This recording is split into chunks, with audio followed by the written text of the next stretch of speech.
That's the right one. Hello, welcome to Google's channel. My name is Goodle, and that's my channel. I'm a sentient cup of noodles, and I got a fake mustache and a hat on today because I am drawing some characters here.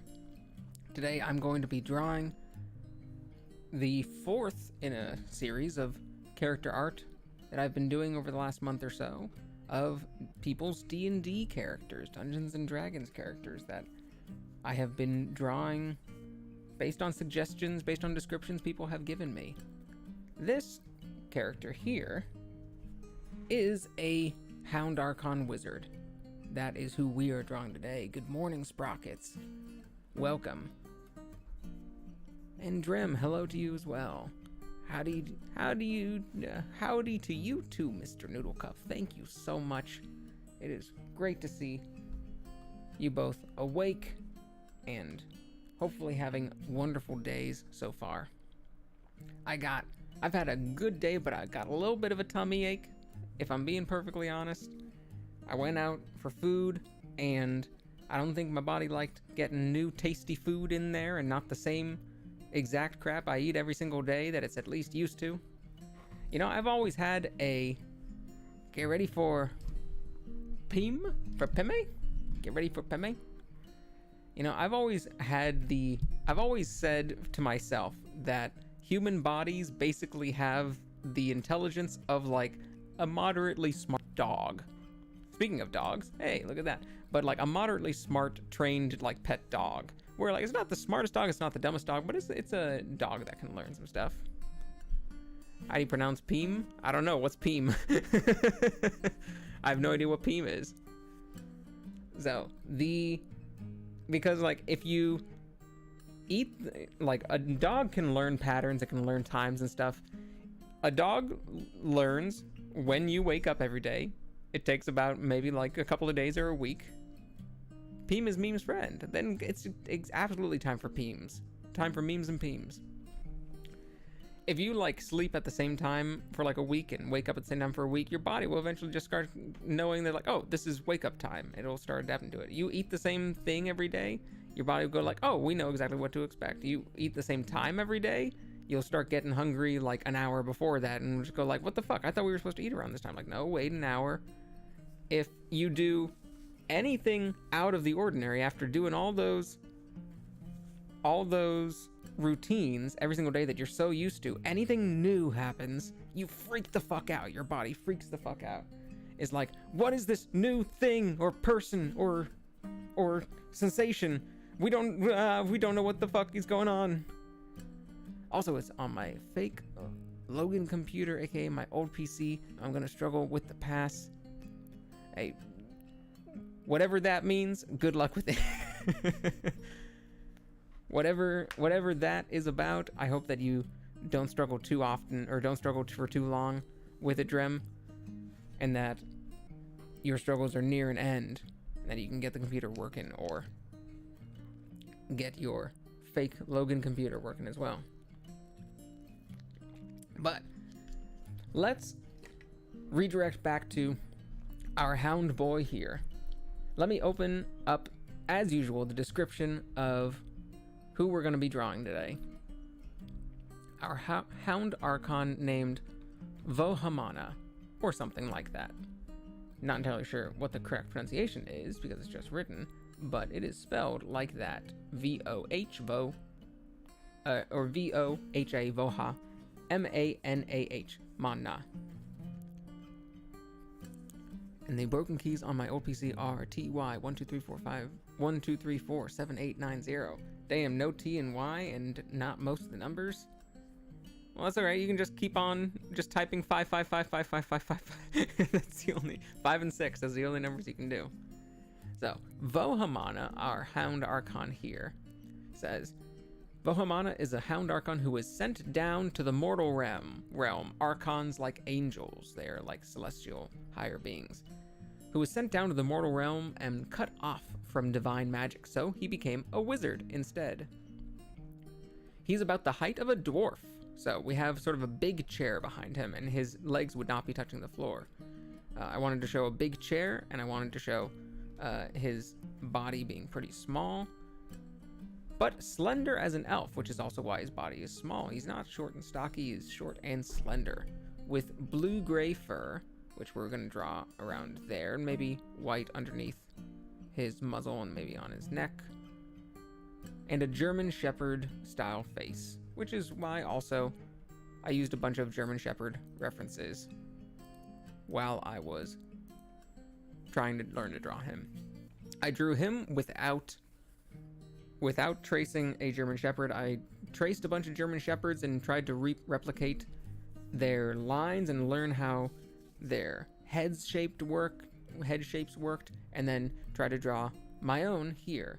I can already tell that the snout, the muzzle is at a slightly wrong angle. I feel like I need to adjust the angle a little bit, or the rest of the head a little bit, but you wouldn't be able to tell. Drawing a German Shepherd, that's right. This Hound Archon character is described as having a German Shepherd style face, this dog boy that we're drawing today. So we used German Shepherds as examples and learned how to draw a bunch of German Shepherds. And it came out pretty well for how I want it. There are a few adjustments I still need to make, one of which being maybe the size of the head. Even though it does make his body look small, you can't quite tell from this angle. You can't quite tell that the body's supposed to be small. It looks like maybe the head is just a little too big, so I might need to adjust some things. He likes fancy hats. Actually, you know what? I should probably draw a fancy hat somewhere on here. And switches between wizard robes, which is going to be hanging on the chair, either on the back here or on the chair there. Switches between wizard robes and a shirt, vest, trousers look, which is what he's wearing. He carries around a spell book and a yellow gold Heward's Handy haversack, this sack that's also dangling down here.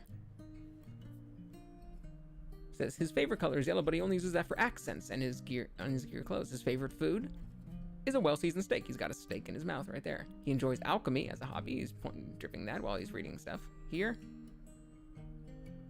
So probably has vials and containers of random things. I hope his hats have ear holes. Holy shit, I didn't even think of that.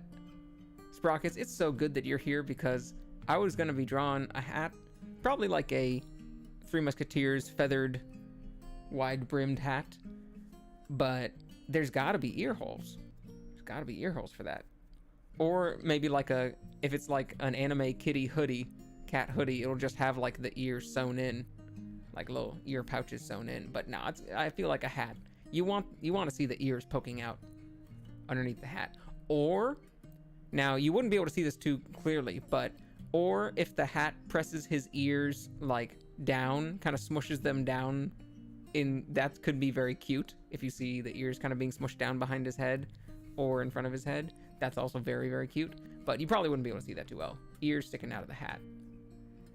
If we draw the hat, if the hat is, like, on this, like, you know, part of the chair right there, you can see this little end of the chair right there. If we draw the hat there and we draw it with holes and it does not make sense what it is, like, it's possible that if we draw the holes on there, people aren't going to know what it is. It's just going to look like a weird hat. If it doesn't translate well, then we just draw it like a normal hat and just ignore it. We might need to choose to draw the hat without holes just to make it more obvious what it is. Because that is definitely one thing that I think about a lot in art and I feel like is important in art, especially if I'm doing very unrealistic, like very simple cartoony art the way that I'm doing, is that things are not going to be realistically accurate a lot of times. It's going to be very simple. Exactly, that's my point. They might not be able to tell exactly what it is, a hat with holes. It might look like weird, insane underwear with holes. That's exactly it. Is when you're drawing things simply, you need to bank on things, on iconicness. And by iconic, I don't mean like great, awesome, that's iconic, like famous, the way that it's kind of used more in slang. What I mean is very literal, as in like an icon, an image representing a greater concept. Like an arrow is an icon meaning a direction. The little power symbol, the line with the circle around it, is an icon that means turn on or turn off. The little speaker with 3 lines coming out of it, the little like triangle speaker with 3 lines coming out of it, is an icon to mean volume. And we understand those icons. The floppy disk is the icon for save, wherever it is up here. And all of these little icons here art is often very iconic, especially cartoony art. You draw a thing that does not look like the thing, but it represents the thing. And everyone understands what it represents, and their mind kind of fills in what the object actually is. This is like art theory. And would you believe it? I believe I learned this from that one comic theory book by whatever his face is, Scott, whatever his head is. Whatever his head is. I've never said that before, but I like that. Whatever his head is. That, like, if you ever take a comic theory class, that's the book that you're going to be reading. But if I could draw a face by using just icons, it's not going to look like a face. There's one dot there. There's another dot there. There's a line there. I didn't just draw a face. I drew two dots in a curved line. That's not what a face looks like, but everyone understands that that is a face because that is a universal icon that represents a face. Generally a human face and not really any other face. Maybe a ditto. And cartoony art is often about understanding how to make something iconic so that you don't need to necessarily draw the thing, but you need to have the thing be understood by the viewer as that thing. If I draw those little lines on that slab, that is generally a fairly replicated universal thing. What is this? This could be anything. This could be soap. This could be a piece of bread. It could be pretty much anything. But if I draw like that, suddenly you're like, all right, so it's like either a panini or like a meat or something like that, and maybe some crisscrosses help, but maybe they don't. But we're getting more and more close to what a piece of meat looks like. If I draw something like that,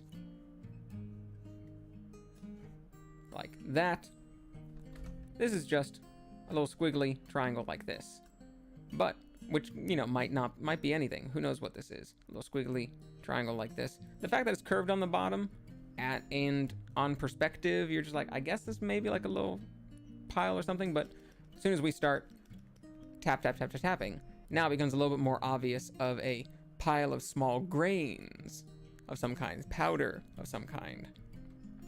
We have made the image more understandable to a person viewing it. They understand what we are going for, and they are seeing an object correctly. And I often use the word translates well, which is not really an art term, that's just kind of my own term. Whether something translates well by the icon I have put is kind of like me making up a language. Sometimes it's a language other people invented. Is someone looking at it going to understand my language? If I choose to express this as a triangle with a bunch of dots on it, that is basically me saying to you powder, like a little pile of powder. Is the person who's looking at the art going to understand that I'm saying that? Hello, Peem the object thingy. Hello, my boy. Welcome, possibly Drem in another account? Is that correct? If not, Drem's friend. Either way, welcome. And if where was I? Oh, I was talking about the powder and translating. And so I use the term translate well to see if what I've put on the paper, it's basically like me saying this is this, yes? And the viewer basically has to, is taking what they see here, and if they also go, yes, that is that, yes, then it translates well. What I've done translates very well. If I draw something like this, if I draw this little thing here, and I'm just like, that's a stirrer, yes, and the person looking at it is be like, ah, yes, a straw, then it did not translate well. Then what I said, what I put on paper, did not translate very correctly. And that's all I really need to worry about. Also, a show called the Peem Show. Well, I hope that your Peem is doing well. I hope that you get to show your Peem so often to all sorts of consenting crowds who are just interested in just seeing Peems on the internet. I gotta tell you, there's a shortage of internet Peems, so it's good that someone is doing something to make sure that there's plenty of Peems on the internet. Anyway, let's go back to enough about penises. let's fix our boy. So snout, I feel like needs to be a little bit more towards the right, and I kind of want to maybe add more cheek fluff. And even though he's very small bodied, maybe reduce his head size a little bit. So let's see what angles or what layers some stuff is on. That's the head and some of it there. So let me first try to adjust his head size.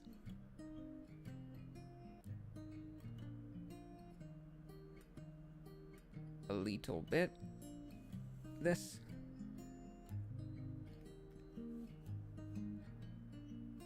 Oops. Let's go. Shift, and this should. Woo. That's probably pretty helpful. Even just that really changes the vibe of like his body size. Look at how much bigger that looks. Just that little change. There's a website called Peem too. Ah, dang. So you didn't get the copyright on that? You didn't get the domain on that? That's all right. I'm sure they're thrilled that you're repping them. Thrilled about you repping Peem. Honestly, that's actually pretty good right there. This is kind of Star Fox proportions, I feel like. Maybe Star Fox is, like, the bodies are still a little bit smaller, but I feel like we're getting kind of into Star Fox territory, which is good because then people will see, you know, well, it's not a fox boy, but it's a wolf dog, German Shepherd, Hound Dog. Either way. So that's good. Successful first attempt. Now, next, let's try out the muzzle. Let's see if I was right about the muzzle. No, let's go right here. Let's see if I was right about the muzzle. Needing to maybe be pulled a little bit to the side.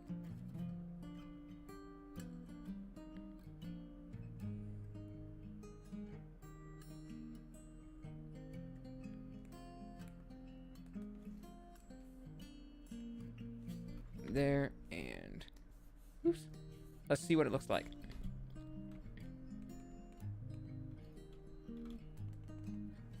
It's still probably a little too long. Even though German Shepherd muzzles are pretty long. I don't think I either didn't go enough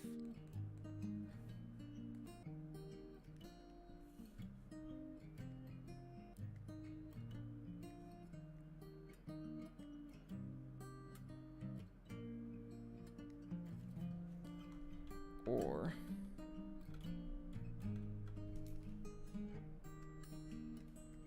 oops. Let's see. Maybe something like that. I feel like we're getting farther off base.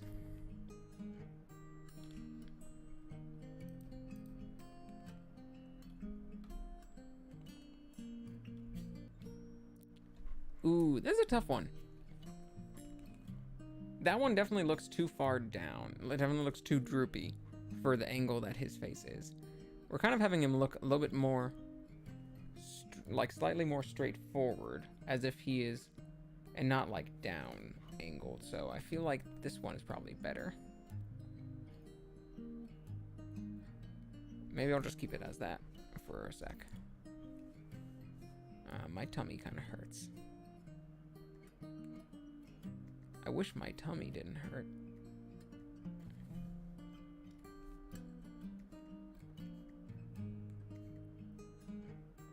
Oh, wait a second.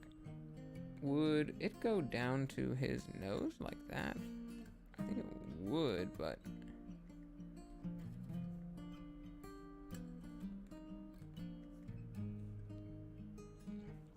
it can just kind of be...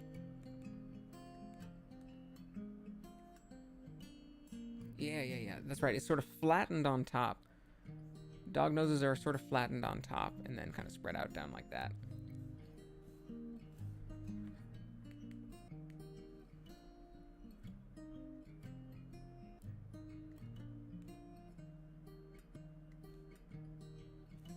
We want to redraw some of this fur.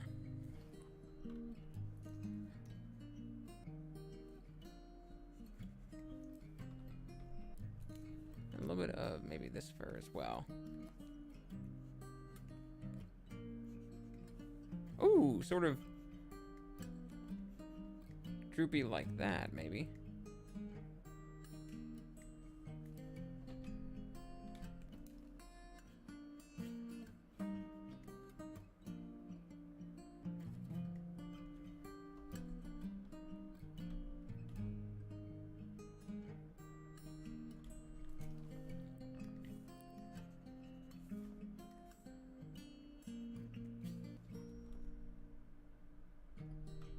Ooh, I kind of like that.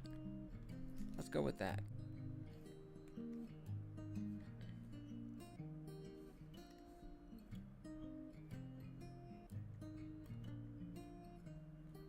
And then the steak needs to be pulled up slightly. Steak. Steak, steak, steak, steak, steak, steak, steak.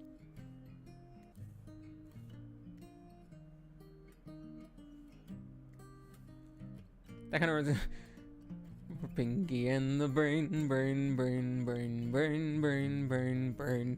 Narf. Do. Do you guys know? Ah, Rose-chan. Yokoso. Ima genki desu ka? Konya. Inu otoko o kaku. Mahou inu. He's a wizard. Welcome back, Peem. Genki desu. Good. Are you going to be having a stream today? Kyou wa haishin suru desu ka? We got a steak here. We've got the... This needs to be lower. Like this. Like that. Excellent.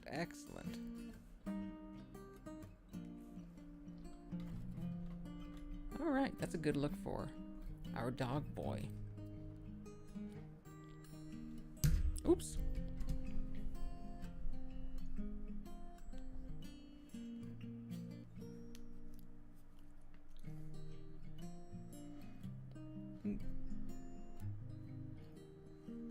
Jozu. Yeah. Benkyou ga hitsuyou desu. Kedo, arigatou gozaimasu.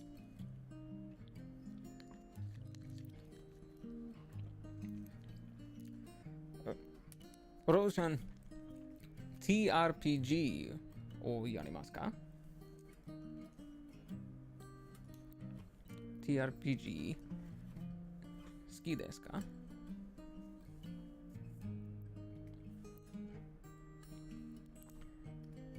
I know. But yeah.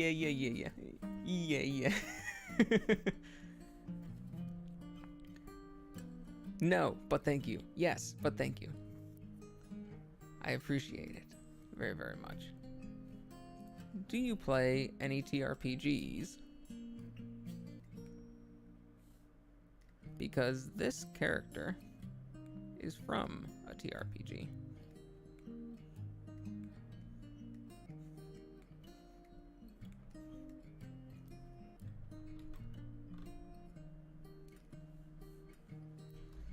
Should we put it there? Or should we do like that maybe? It is D&D, that's correct. Dungeons and Dragons, D&D. I love D&D a whole lot. I play it 4 times a week, usually. This is not my character, though. This is the character of a random person on Reddit.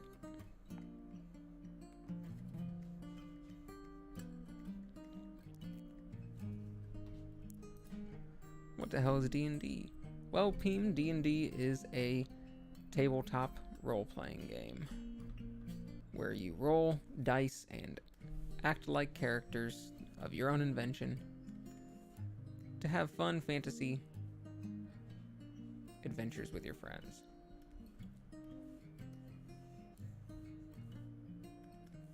And it's all medieval fantasy with Dungeons and Dragons, and that's where it gets its name.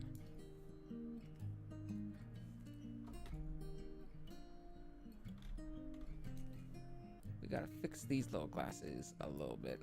We want this one to be a little bit wider.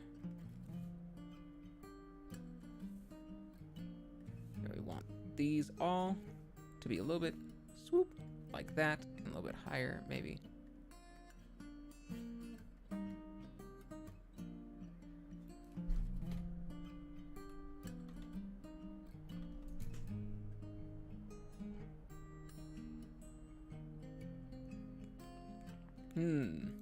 Actually, you know what? That might be the perfect spot right there. Yeah, that is the perfect spot, I think. Maybe slightly elongated. Like that. Oh, that's perfect. That's good. That's good. That's good. Okay, let's focus on the chair and the alchemy stuff. Let's finish this stuff.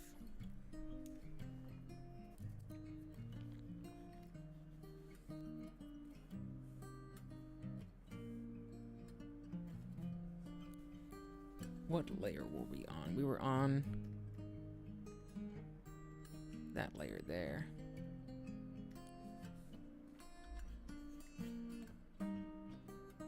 Okay, we gotta, let's, hold on one second. Let's move this little cup, this little beaker. Not a little cup like me, but a little beaker. Right on over there and draw it so it's not covering up.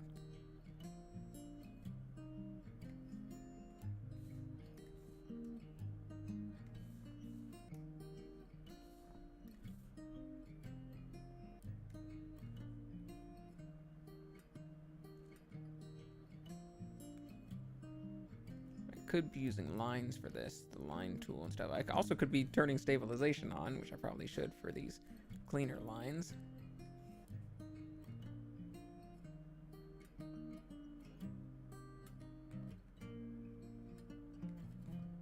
It's gotta be mostly a circle. It's gotta connect them correctly. It's not quite a full, sort of a scorched circle. Oh, so yeah, that's, you know what, that's good enough. It translates well. It translates. And now also a little circle like this. Ooh, it's gotta be the same angle though. It's gotta be the same angle as this. Although honestly, sometimes they are not the same angle. Oh, that actually looks pretty good like that. Oh, actually, I was talking about Pinky and the Brain earlier. So, anyone who grew up in the 90s might have watched Pinky and the Brain. I only grew up in the 90s and saw American cartoons. I've seen Pinky and the Brain from Animaniacs and their own spin-off show. Pinky and the Brain is very fun. They're very fun, both very fun voices, but I didn't realize until I was older that Brain's voice is essentially, like a lot of Animaniacs voices, kind of just a celebrity impression. It's almost, basically it's just like a celebrity impersonation. Do you guys know which famous actor Brain, at least I think, was basically just the voice was an impersonation of that famous actor.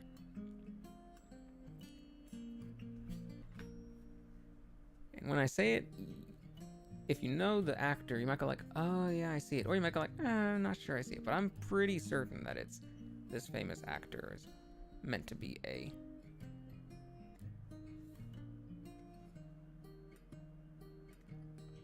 that it is meant to be an impression of that actor. You a fan on your Reddit, Chad? No way. My Reddit, Chad? I love that guy. He's so cool.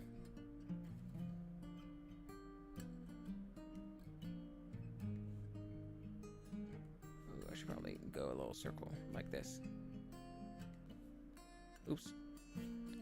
This and B.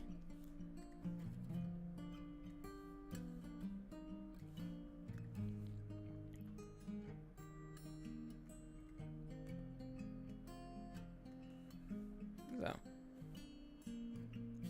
you guys know who I'm talking about? The answer is, because I'll give you the answer, Vincent Price. I believe Brain is an intentional impression of Vincent Price. And that is what they decided to do for Brain's voice. Maurice LaMarche, is that Brain's voice actor? I think it might be Maurice LaMarche, although I might be wrong about that. There were certainly a lot of celebrity impressions done as voices in that era of cartoons and in Animaniacs in general.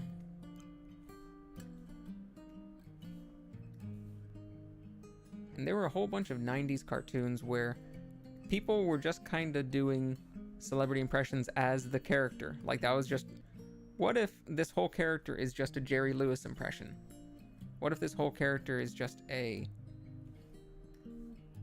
you know, so-and-so famous actor or comedian impression? And I think Brain was Vincent Price. And if you don't know who Vincent Price is, then it's probably because you haven't watched a lot of old movies. Or never heard Thriller. Or seen the Thriller video. Vincent Price, famous sort of schlocky horror movie actor.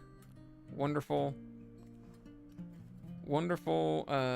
actor in a lot of B-grade horror movies in like the 40s and 50s. Has a very iconic voice and well known for being like a horror icon because of it.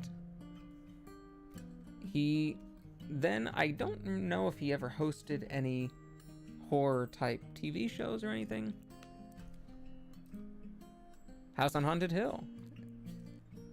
Very, very famous movie.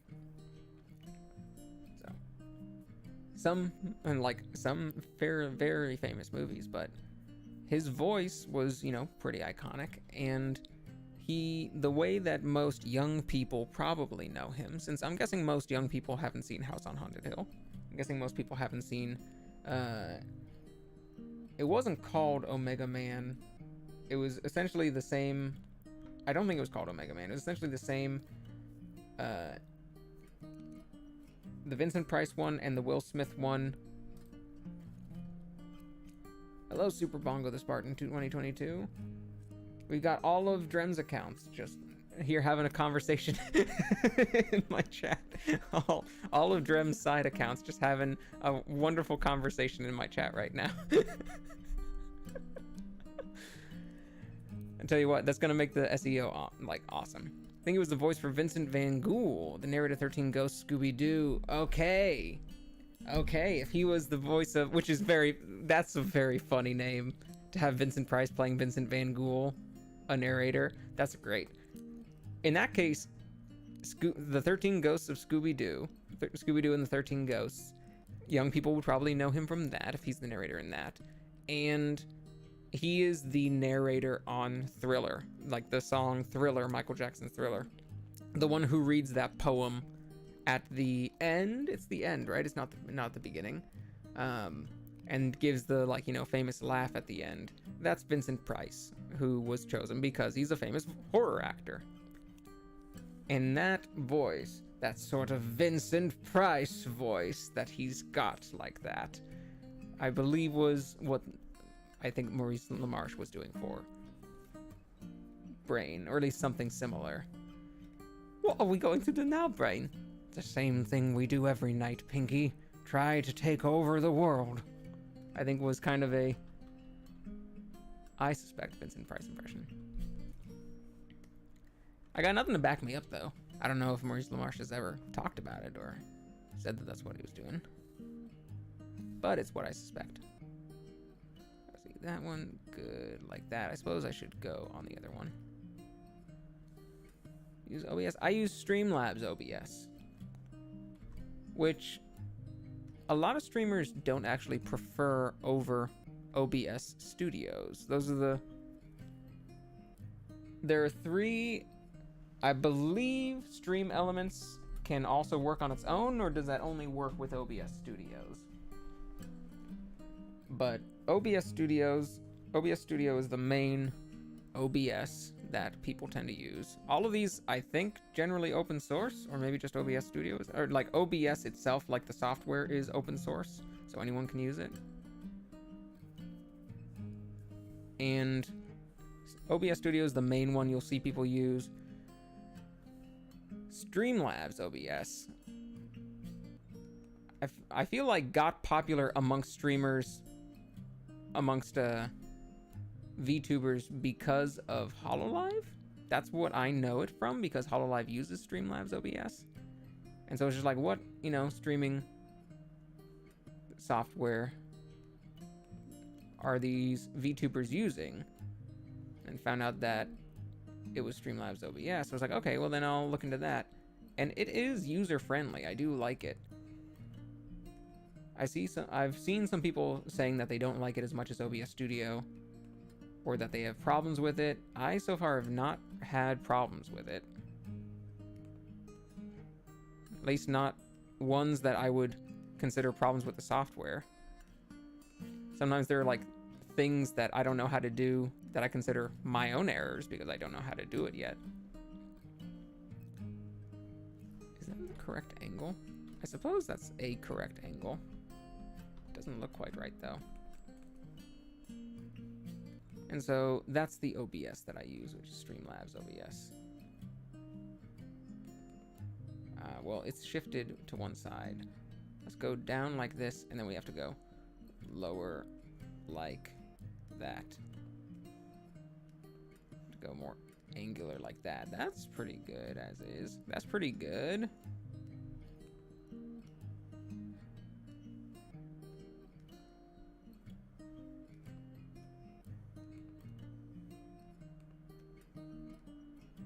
Ooh.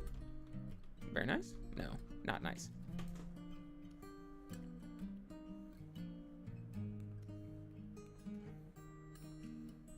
Gotta get that nice, natural looking angle on the back. Ooh, that's pretty good. Maybe if we can connect that.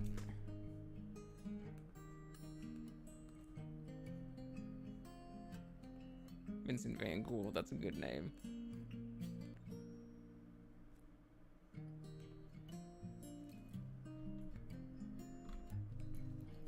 That's a fun name I wish I had thought of, or would appreciate if it was in my media. I mean, I literally did just appreciate it because it's awesome.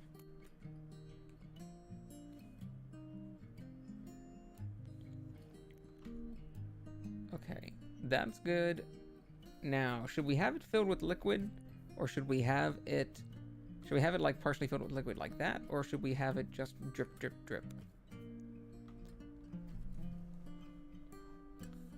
Maybe we have a little bit of powder and liquid, but I would need to color that, and I don't want to do that. So maybe we should just have it filled with liquid instead.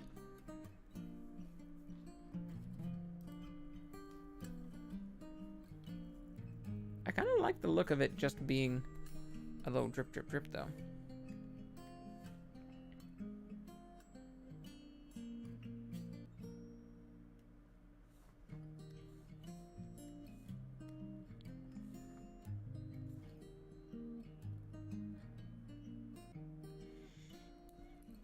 It wouldn't be that like that. It would be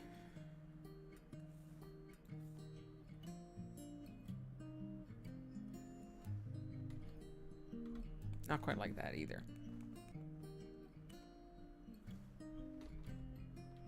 Not quite like that either. Service tension is hello, I'm Poop Butt Bongo's first side account. Your name's not Poop Butt. I can see your name. I can see your real name. Don't you be trying to hide this from me. You don't get to censor your name. This isn't network TV where they'll say, I'm tired of these, where they're gonna be censoring Samuel L. Jackson from saying motherfucking snakes on motherfucking planes. Where they said monkey fighting snakes on this Monday to Friday plane.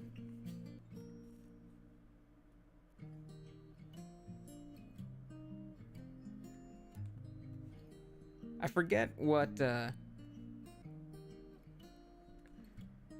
remember Die Hard 1 with Yippee-Ki-Yay Motherfucker also had a really good, like, network, censoring.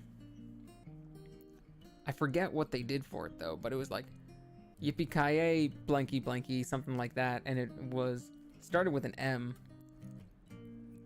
and it was really funny. And I wish I could remember, because I've remembered my whole life that was a funny one. But I cannot for the life of me remember what it was. It was something like Monkey Fighter. You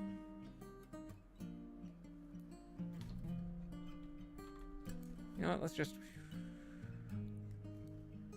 maybe do a little thing like that. Yeah, you know what, that's fine. We can do it that way.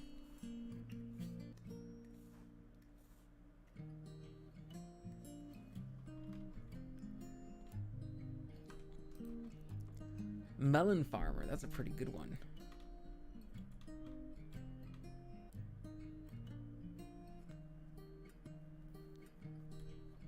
I feel like they could just say like Mother Humper or something, and it would still be dirty, but it would be network appropriate. Or is Mother Humping still not network appropriate?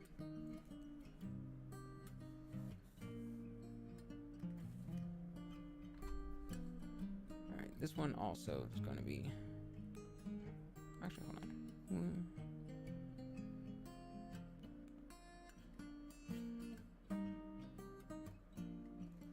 Does that look like juice?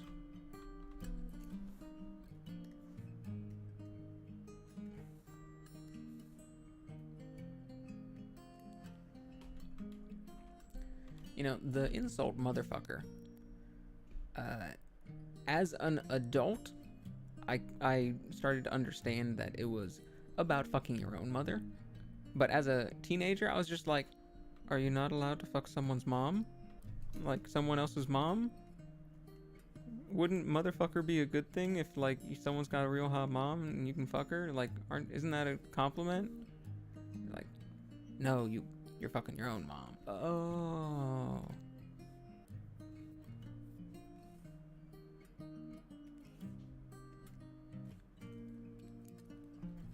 pretty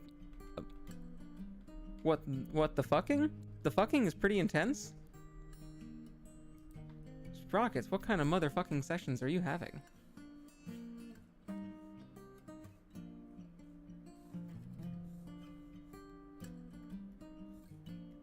Keep Sprockets away from people's moms.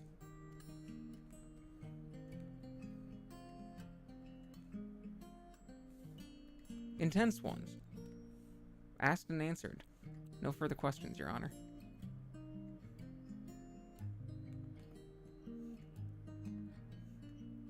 Tell you what, moms need fucking too. And as long as you're the right kind of motherfucker, the kind that fucks other people's moms, then you know what? That's a good motherfucker in my book.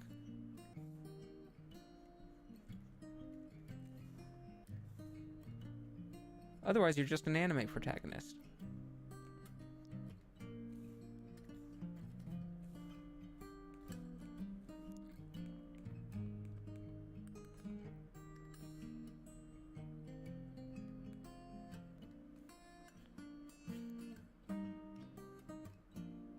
One thing that is I've found to be very, very true quite often. I don't know, because this reminded me of it because I always thought it was so funny. Like, have you guys ever watched Pochi Sensei as a streamer? Pochi Goya. She, manga artist and character designer and VTuber designer for her own friends and for Reine from Hololive ID. She did that, the character designs for that one light novel and anime that was about a kid whose mom is horny for him. It was Do You Love Your Mom and her multi-target 2-hit combos, or I think it was 2-hit combos. That was fair. I don't know if it was popular, but it was infamous. But it wasn't dirty. It wasn't like NSFW, but it was just raunchy, and of course it was about a mom like being sexy towards her kid. Pochi Goya is the sweetest person you've ever seen in your life. Like, you watch her streams and she is just the most adorable little sweetheart you've ever seen in your life. Just drawn raunchy, nasty ass shit. Like, super raunchy porn that is what she's famous for, about people fucking their family members. And yet, the sweetest, nicest person you could ever see in your life. I feel like that is so common amongst people who make nasty ass porn, that they are just often just the sweetest people in the world. Actually, you know what? Let me amend that statement. I feel like that is so common amongst women who make porn. is that women who make nasty ass porn are often the sweetest people you've ever met in your life. Men who make nasty ass porn are often not the sweetest people you've ever met in your life, but women who make nasty ass porn are very often the sweetest people you've ever seen in your life. There were a lot of like when I first joined Twitter. Oh, we got it. Just me rambling. This is me rambling normally, but also it was censoring shit ass to poop butt. And then talking about censoring bad words to slightly funnier words. Went from motherfucker down to monkey fighter. And then I talked about how I used to think that motherfucker was a cool thing to be because it was like, oh, you're fucking people's moms. And now I'm talking about the motherfucking anime, about the mom that wants to fuck her kid. And then that brought me onto Pochi Goya, the person who draws that mom fucking her kid. The mom doesn't fuck her kid, but the who draws porn like that. And then we got into like just porn makers in general, because that's the train of thought that we're on right now, ladies. There were a lot of like when I first joined Twitter, not as Goodle, but just like private accounts back in the years. There were plenty of, I was following anime artists, doujin artists, regular artists. Like a lot of people were NSFW stuff, and following NSFW art of any kind, even if it was like quote unquote tasteful and not super raunchy, or just people retweeting things, very like indiscriminate. Like I didn't care. I don't have any reservations against seeing whatever like that on my timeline. Sure, show me memes. Show me boobs, show me dicks, show me whatever you want. I don't really care, it's not going to bother me.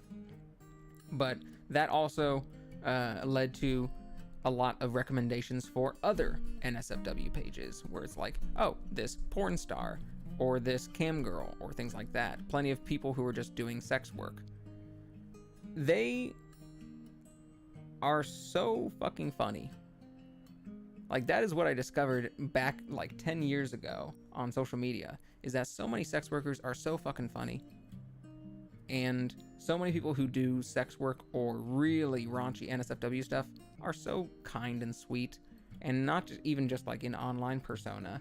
Like, they are standing up for things like issues and people that they believe in, and are often put down so poorly and so badly that at this point, like now, here, if I hear people like disparaging sex workers, if I hear people going just like, I mean, you're a porn star, like, what do you know? And it's like, no, you don't fucking know. Porn stars know what the fuck is up. In this house, we support people who do NSFW stuff and people who do sex work, because they know better. Listen to them. Now, the other funny reason that this is very, very relevant, you might not think this is relevant to anything VTuber related, but it actually surprisingly is. Because I don't know if you guys noticed, during the pandemic, at the start of the pandemic, a lot of people had to start working from home. A lot of people started turning towards sex work. Cam stuff, specifically. A lot of people started making OnlyFans stuff. A lot of people started doing online NSFW content. They realized it worked. They realized it was a way of making money. And the number of like OnlyFans being created after the pandemic started like skyrocketed within like the first like 6 months to the point where people actually knew what OnlyFans was, and not just people like in the know, like, you know, news stories and stuff were being told about it. And along the same time, summer 2020 and the year following, guess what also became a very popular form of online entertainment? VTubing. Especially in the West. In Japan, it had been popular within the last couple of years already, but in the West, the summer of 2020, when HoloLive went big, was a lot of people's first introduction to VTubing time. If you were like me, who already had watched Kizuna Ai and knew VTubers and stuff, but maybe didn't watch too many of them, it was when you got into a deep dive into the rabbit hole. It was what went from a casual just like, yeah, I know that VTubers exist, to like, oh, I'm obsessed with VTuber now. And VTubing culture is well known for having a lot of nudity in it. For quite a lot of VTubers being unsay-so. And being NSFW. And sometimes pushing the boundaries. VTubing Exploded after everyone said, yes, that is one of the things that, like HoloLive English specifically. Coco helped a lot of clips of just like Miko and Fubuki singing like Scatman and stuff, or singing, you know, we will rock you, we will fuck you, whatever. Like a lot of just random little clips that all happened to be from HoloLive, like certainly helped make a lot of stuff go viral. And then when HoloLive English, Korone got a lot of clips. And if you were like me, you were already starting to watch like HoloLive VTubers from those, and then were excited about HoloLive English joining a couple of months after that. But HoloLive English is absolutely what blew up VTubing in the West. Even like V Shoujo had already been established by the time that HoloLive English like became hugely popular. And some of the V Shoujo girls, like Iron Mouse, had already been streaming for like 2 years before that. Mel had already been doing her own like porn streams and NSFW stuff way before that. But it was a very niche thing. Way more obscure and niche than anything. HoloLive English absolutely was that thing. But to the point of what I was talking about, so much of VTubing culture and so many VTubers themselves are lewd. They are NSFW, or they are pushing the boundaries of NSFW stuff. And with any streamer where the audience has a parasocial relationship with them, where they feel like, yes, this is my like pretend relationship that I have with this person, or even just in my imagination, it's almost as if I know this person as a friend or as an entertainer or as a relationship. And especially any VTuber or streamer in general who takes tips or donations to do lewd things, like if they read lines that people type. Hey, here's a tip. Can you please say blank? Here's a tip. Can you please give me an ara? Here's a tip. Can you please, like, whisper into the mic kind of thing? There is a very, very, very thin line. In fact, no, you know what? Let me say that again. There is almost no line between doing that and doing other sex work. Like having an OnlyFans and taking pics on request, doing videos on request, or doing another sort of porn. Making lewd, even though that person, the VTuber, isn't appearing on camera most of the time, they're still doing sexual content for money. They're doing clearly sexual content for money. That is sex work. It is simulated sex work because they're not actually having sex or showing their actual bodies, but simulated sex work, I think, is barely, any different and shouldn't really be treated that much different than sex work. Which isn't to say that those VTubers who are very lewd and doing sexual work should be disparaged for it or looked more down for it. No, the opposite. You should look at people doing what you might consider regular or real sex work and go, oh, well, that's not much different from the VTubers I like. They're just doing it on camera. They're just willing to show their actual pussies instead of just, a tiny little short skirt that is basically just doing that and also moaning into the microphone when people tip them, doing sexual ASMR. And it is sometimes sometimes in the case of that one girl who kind of became infamous for doing it, actually pretending to have sex and making sexual noises, where I think the rumor was that she actually had sex on stream, but I'm pretty sure that's not true. I'm pretty sure it was just simulated. She does the sounds of the moaning, and someone just found a clip of it and it blew up as a meme. That any streamer who leans into NSFW stuff, it doesn't really reflect on whether they're a good or bad person. It really just reflects on a person's enjoyment of that material or willingness to do stuff for money. I like dirty jokes myself and puns and innuendos, as you guys clearly know. I love just making dick jokes and just dirty word jokes, and I can do them I can go on a roll with them and do them quite extended periods. We're all selling out. We're all selling out as much as we want to. Some people want to sell out more than others. I generally don't want to sell out, but we'll sell out a little bit. I'll sell out a little bit in ways that I'm comfortable with, but there are a lot of ways of selling out that are fairly normal that I'm not very comfortable with. That quite often, the less you sell out, the harder time you have making a name for yourself.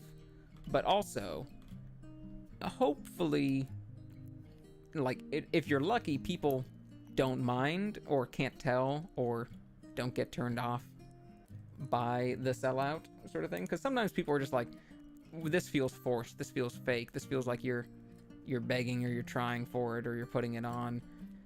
Luckily, one thing I've discovered from VTubing audiences, most of them cannot tell when stuff is faked or do not mind when stuff is faked. It's one of the two. They either don't mind when stuff is very fake because it's just fun.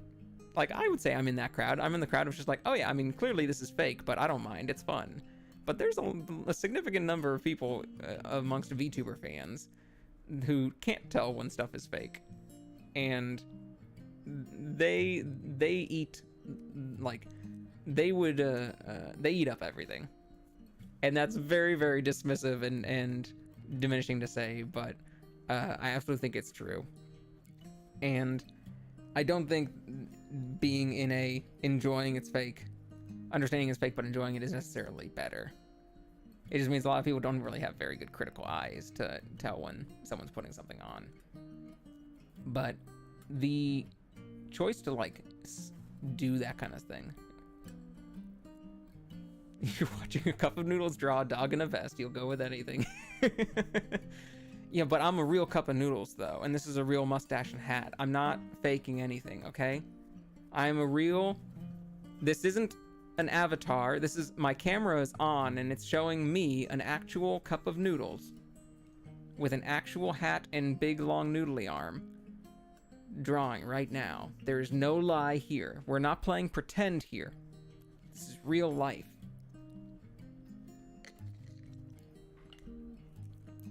Exactly. Exactly. See, you're in the crowd that believes it's real. You can't tell whether it's fake. And that makes you the perfect target audience. In wrestling terms, the perfect mark. Or I guess in conning terms, the perfect mark too. Huh. I guess I just realized that wrestling terms uses mark. They probably should not use a term from, like, con men. Even if it might be appropriate, but nah. Let's go here.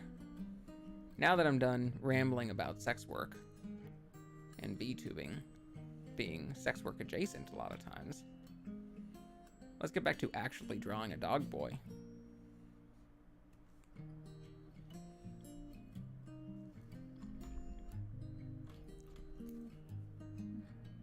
If this is there,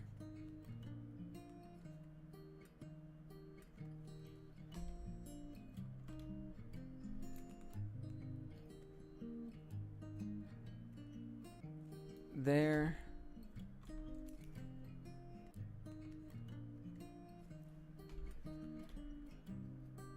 his eyes. I need to draw his eyes and the clasps on his vest. So let's draw that.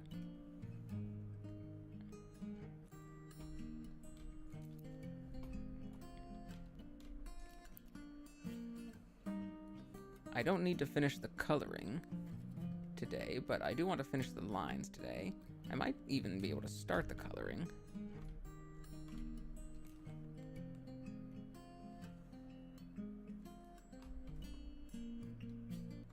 That's fine. That's decent.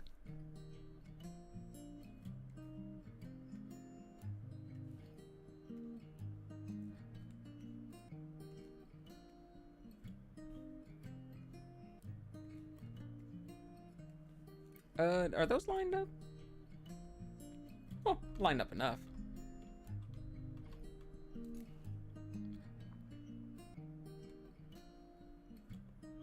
Ooh, or is it more like this? Would it be more like this? I feel like it would, if it's following sort of a concave contour of the body. Like that.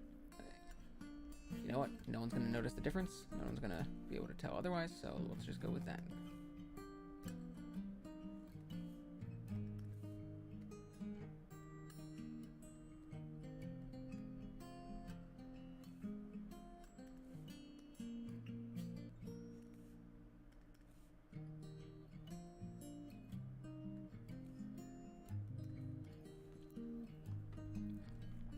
I'm gonna be hanging out with a friend tomorrow night, and he said play a spooky game together.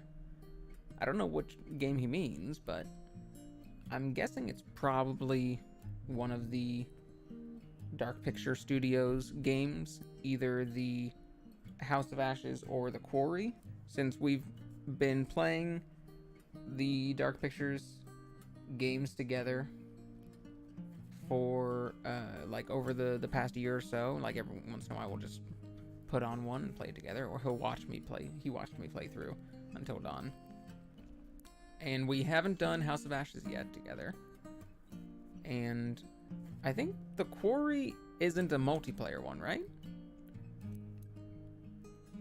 I think The Quarry is a single player game, as opposed to House of Ashes, the Dark Pictures ones, which can be multiplayer.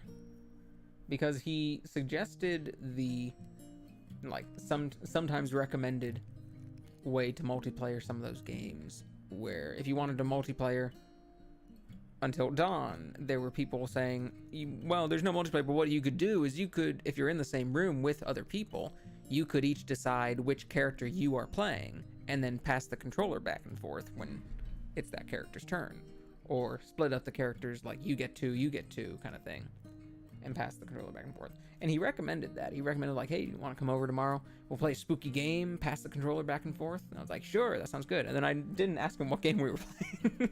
So I don't know. I don't know what game we're playing, but it's probably those. It's probably one of those. And of the only ones that we haven't played, I think that would be The Quarry, which I would be fine playing The Quarry.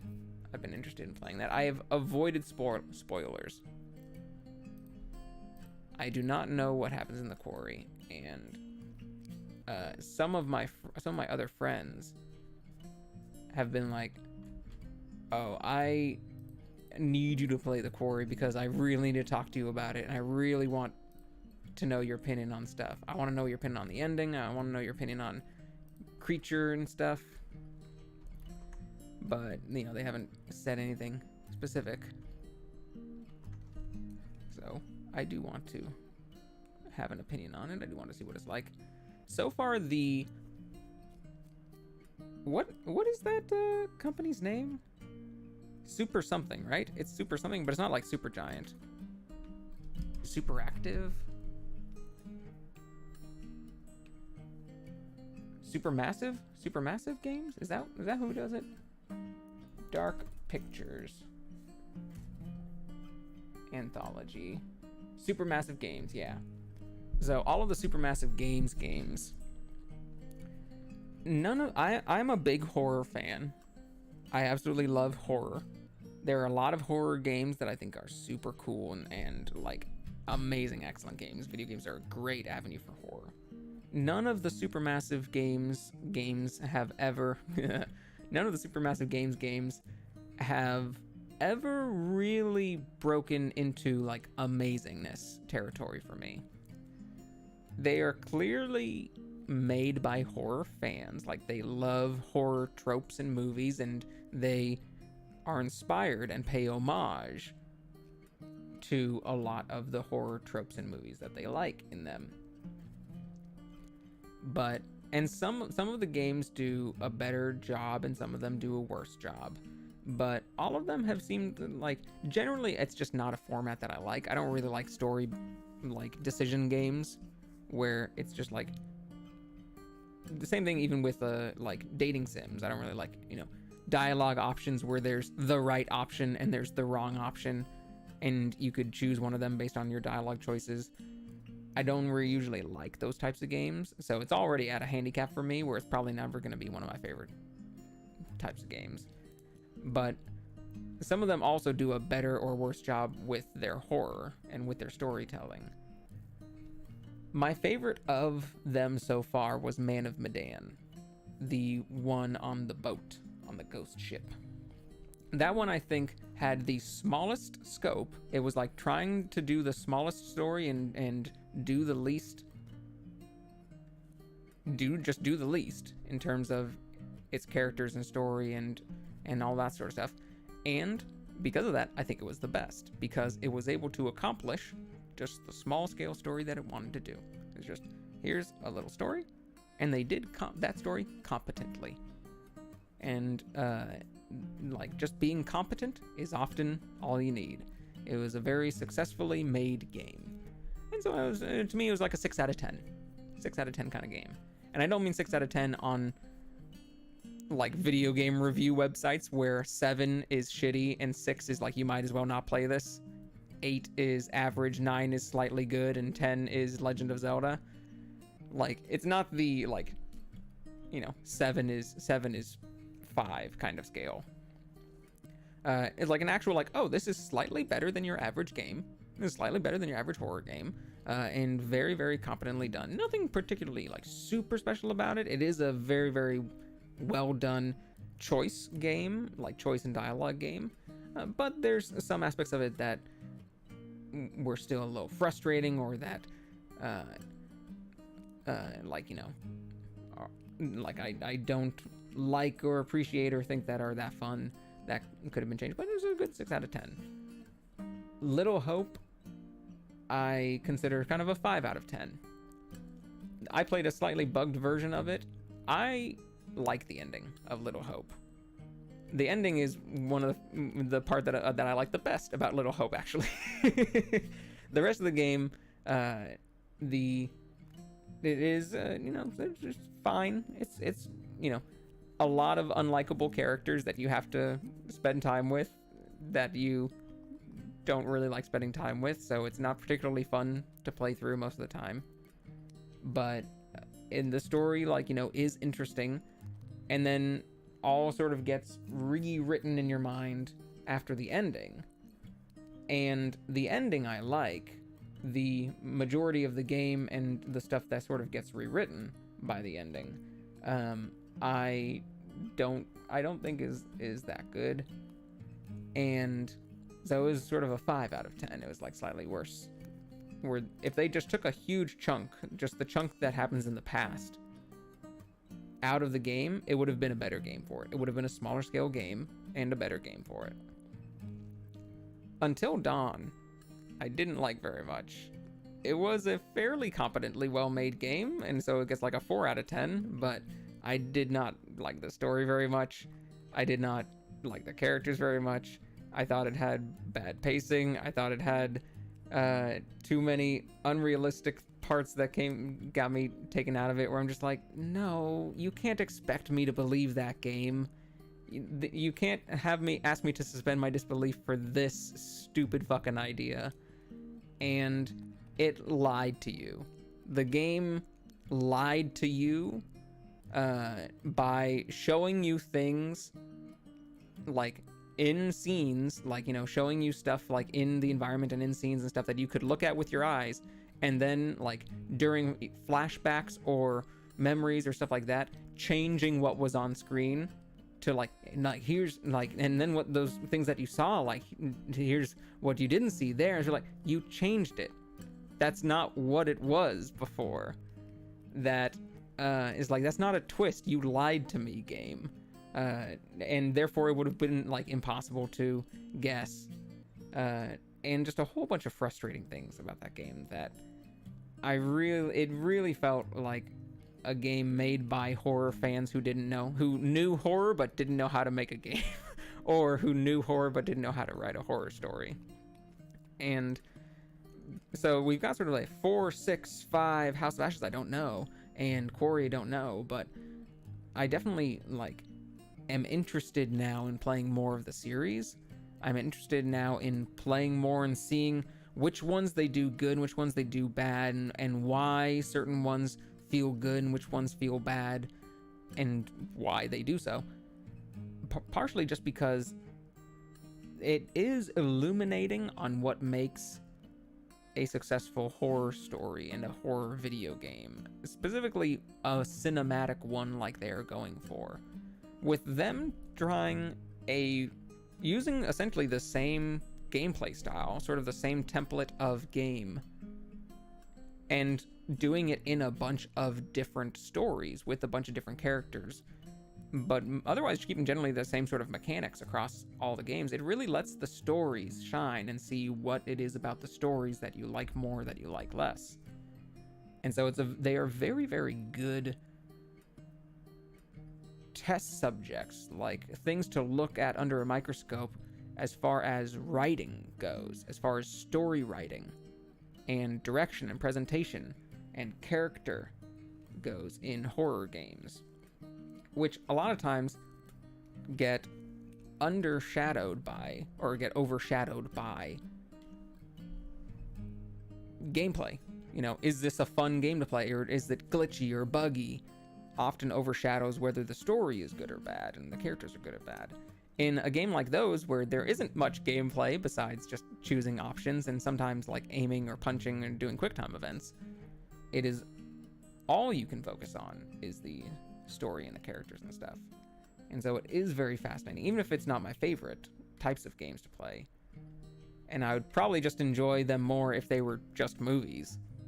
I would enjoy them more if they were just movies. In fact, they'd probably be higher up graded movies for me if they were movies instead of games. The fact that they are games, and they are games that I don't like playing because I don't really like cinematic QuickTime event games and dialogue option games, they'd probably be the higher up horror movies. Like, oh yeah, like Until Dawn the movie probably wouldn't be a 4 out of 10 movie. It'd probably be like a 6 or 7 out of 10 movie. Maybe even like, 7. No, it'd be like a 6 or 7 out of 10 movie. Man of Medan the movie would probably be a pretty good fucking movie. Man of Medan the movie, if they just did that story as a movie, that would probably be like an 8 out of 10 horror movie. Little Hope would still be, I feel like that one would be 5 or 6 out of 10. It would still be just as divisive. And I would still think that the whole section in the past, that takes place in the past, should just be left out to make the game better. But yeah. I'm excited to play whatever we're playing tomorrow. Also to see my friend, because during quarantine times, we're all stuck at home. And he's got other people that he's also hanging out with, family, relationships, girlfriends, stuff like that, that we don't always get to see each other. So it's nice to be able to see a friend and play video games together with them.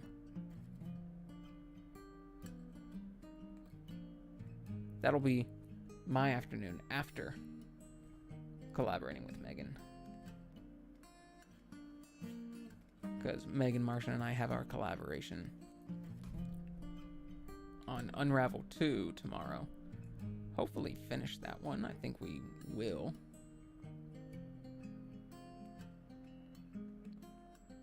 We've been playing, this is our 3rd time playing it. It's only like a, 6 to 8 hour game, I think. But the first stream that we had, I was having connection issues, internet problems. Next stream that we had, we did for like, 3 hours or so, 2 or 3 hours. And got, I think, more than halfway through the game. So this last one, I think, is just the very, very end.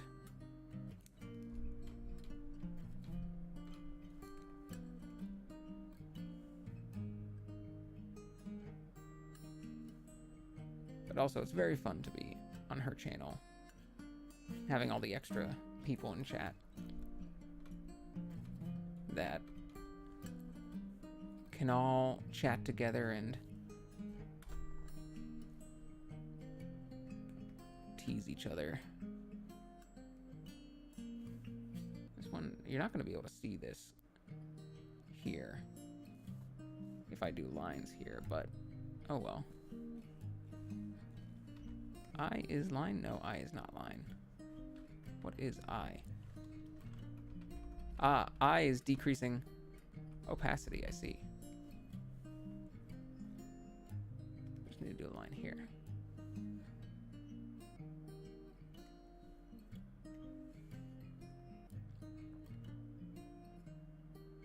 You guys excited for the new Pokemon game? I'm pretty excited for the new Pokemon game.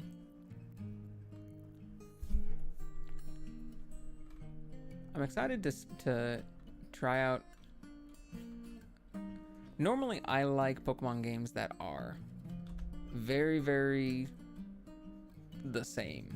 Like, I like Pokemon old games where it was always the same template and stuff. But I'm excited to try out these new ideas that they got going on and see how I feel about them. At this point, there is very little that I can be mad at whatever Pokemon does. Like, a lot of people are just like, I don't really like this change that they're making.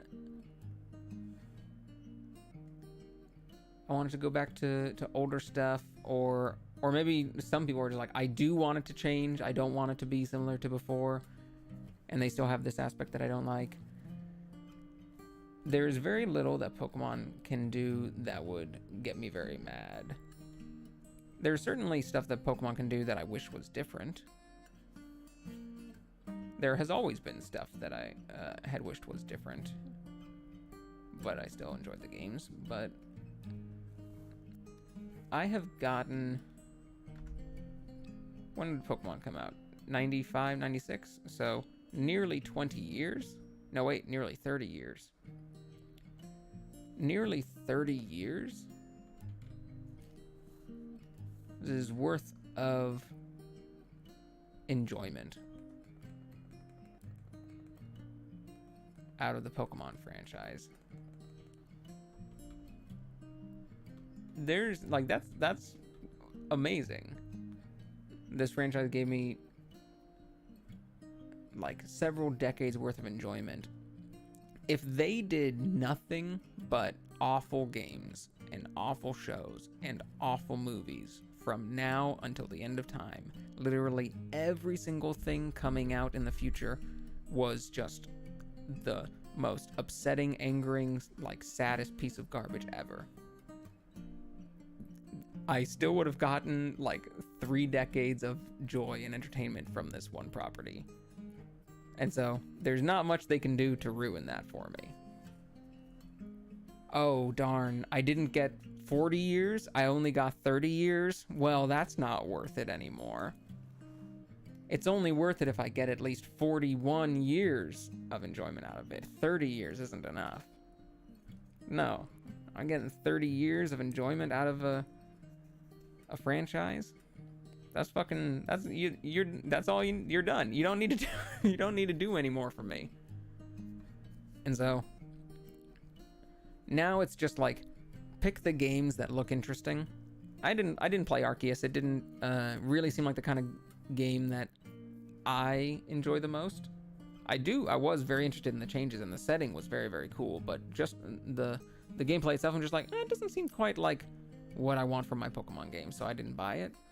And I didn't get Brilliant Diamond Shining Pearl because I had recently played the DS versions and didn't need to replay them.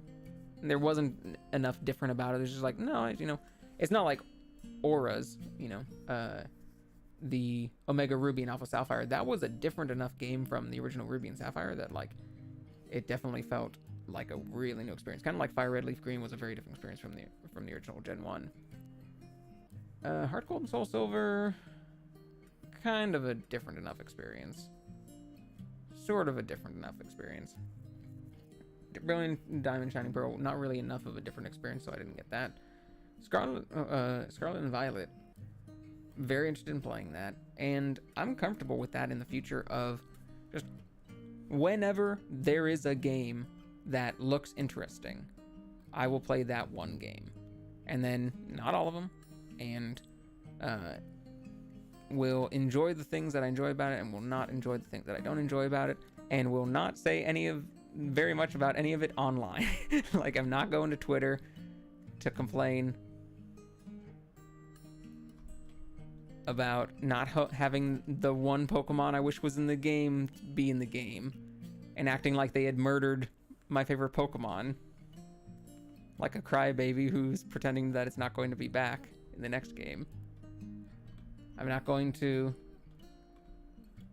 call them a hack company for being very, very slow to have any sort of good policies. Whoops, I kind of just did. But also, admittedly, do understand what people want just a few years too late. I might say that on my channel a few times. Probably not going to be saying it much on Twitter. Stuff out of context. Definitely not if I had a lot of people watching and had to deal with like trolls and spam and stuff. Definitely would not be bringing up any of this. I'm secure bringing this up right now with the people who are listening here. That everyone is generally mature. So I'm not afraid of y'all. And that's good. Y'all should be happy about that. I'm not afraid of you guys. Unless you think I should be.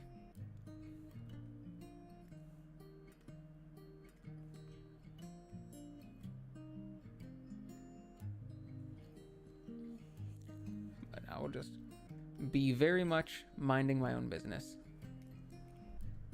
As I think a lot of people online should learn to do a little bit more.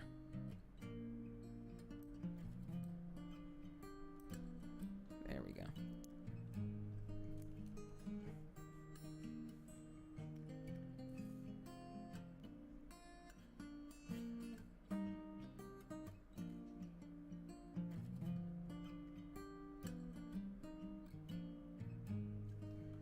Is that a better angle?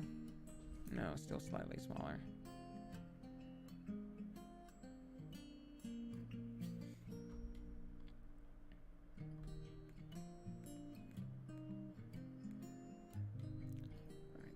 This actually might be a good angle to keep it at. It translates well. Much better than that.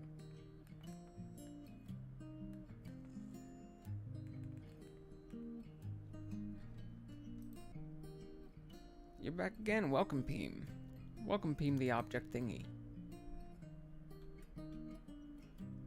I've just been here rambling, as I often do, about random topics, like Pokemon, and horror video games made by Supermassive Games.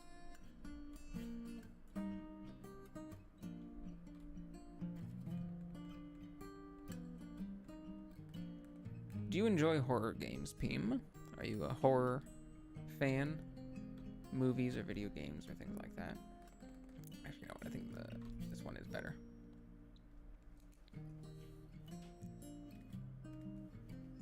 Because I love me some horror.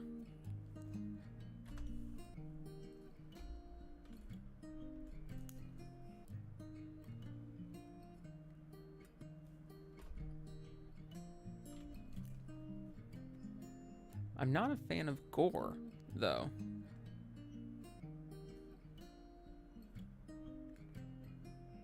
Like, a lot of people who are fans of horror, even very, very nice fans, they fucking love the gore. They fucking love the blood and dismemberment and decapitations and stuff like that. I've never been a fan of that stuff. There was one point when I was younger, me and the same friend of mine, we've been friends for a very, very long time. We used to watch a lot of zombie movies. We watched every zombie movie that I can think of off the top of my head. I've probably seen at one point.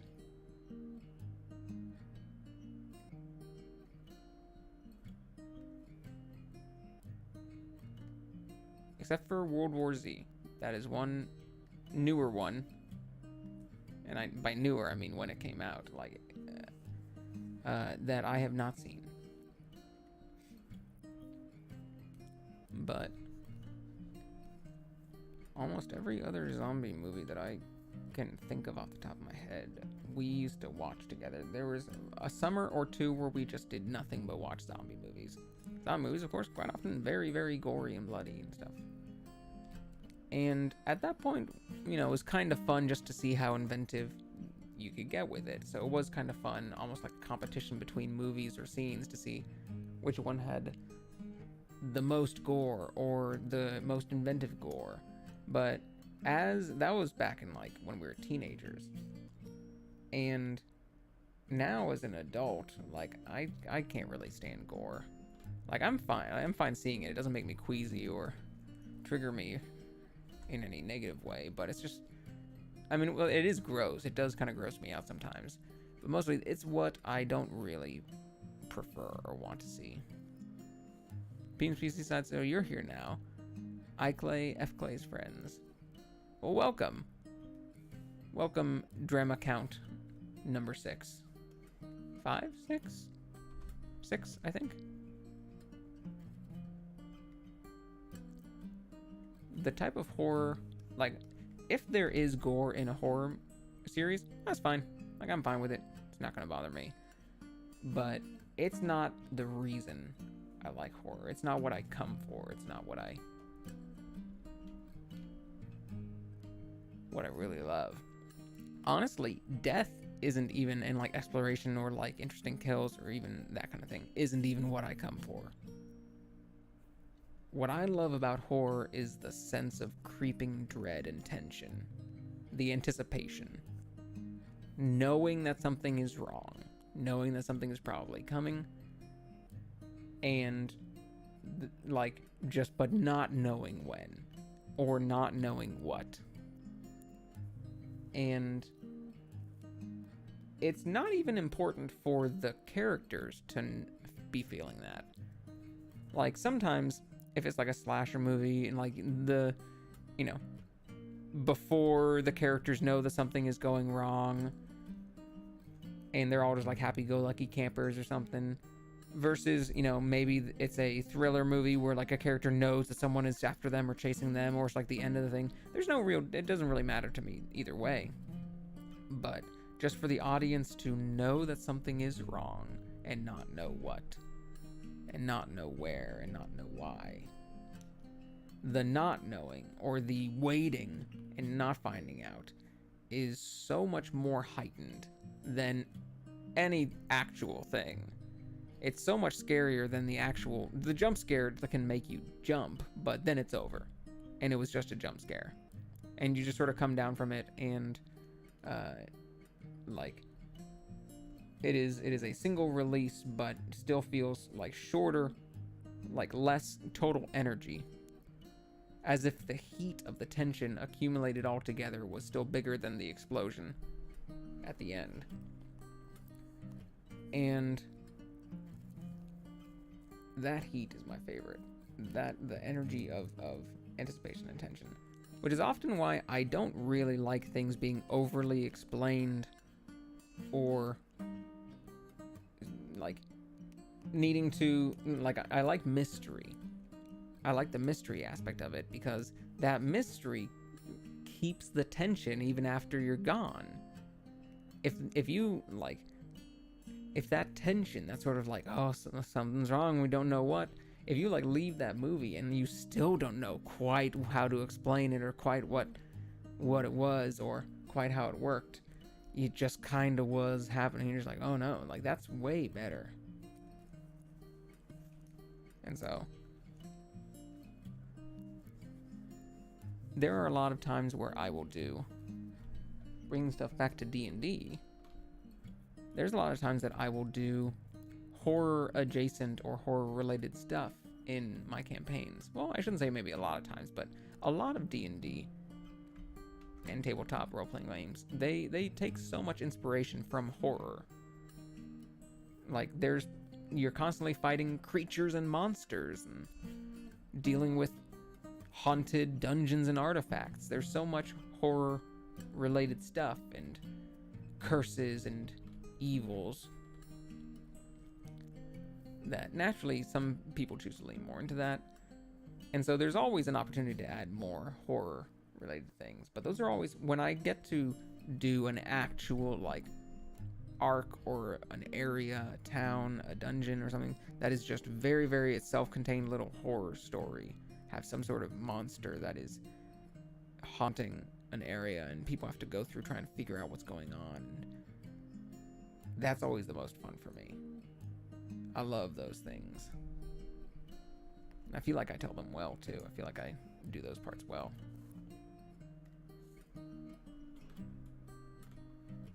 Okay, we only need to do a few more things on this, and then we can finish. I'm going to be ending within 20 minutes. Whatever we finish in 20 minutes is what we finish, and whatever we don't finish in 20 minutes, we don't finish. What we need to do is, let's go, I guess, behind that, but over the chair, so I guess it would just be here. We need to do several things. We need to draw a sack, a here's handy haver sack, like that, down there. We need to draw a fancy hat, like that, maybe with like a feather.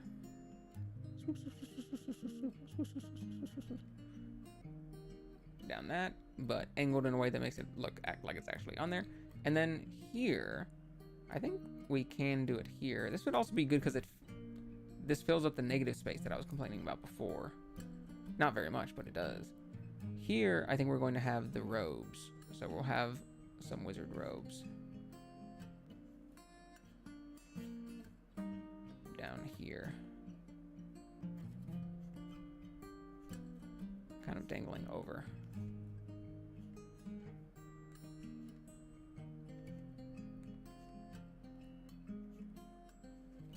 Like this. I gotta find a good way to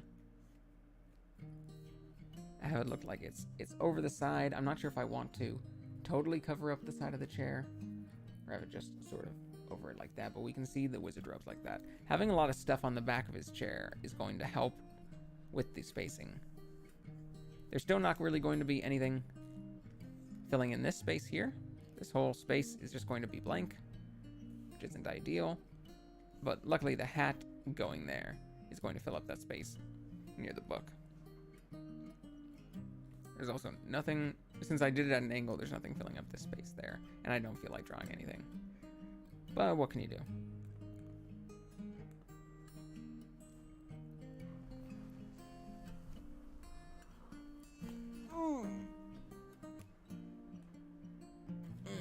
Also his eyes. We need to draw his eyes.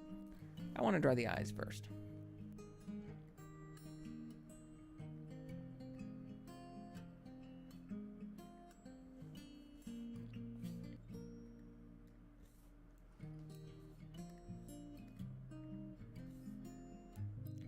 Need to figure out what kind of eyes to draw.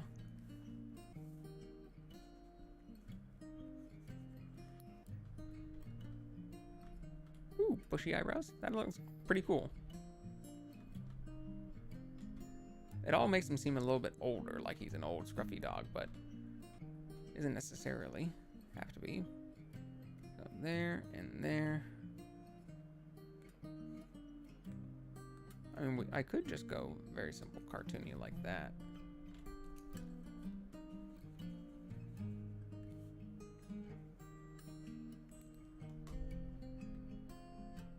That wouldn't be terrible just to do like a simple cartoon drawing.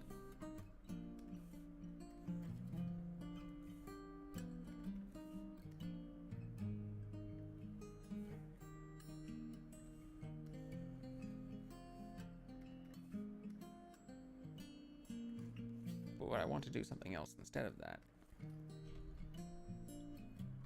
The eyes are not looking in the same direction. That is one thing that really annoys me in art if I see it on someone else's drawing, is eyes not looking in the correct direction or not looking in the same direction. He's looking a little too far up. Looking...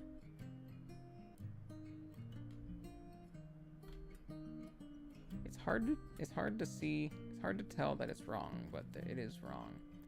Is that always, I always, like, it's the only thing that really gets to me. Line art being weird and wonky doesn't really matter. Actually, hold on, let's move the people around. But eyes not focusing quite correctly, not being at quite the right angles, that really gets me. Now that's a pretty correct angle. Not totally correct. You might need to be looking farther down. Let me do this. Let me go swoop like that.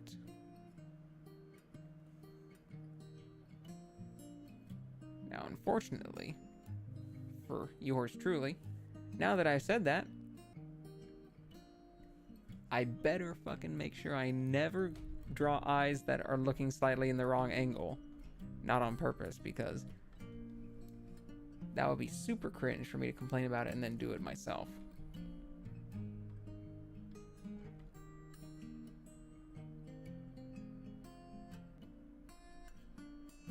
I'm honestly down with these cartoon eyes.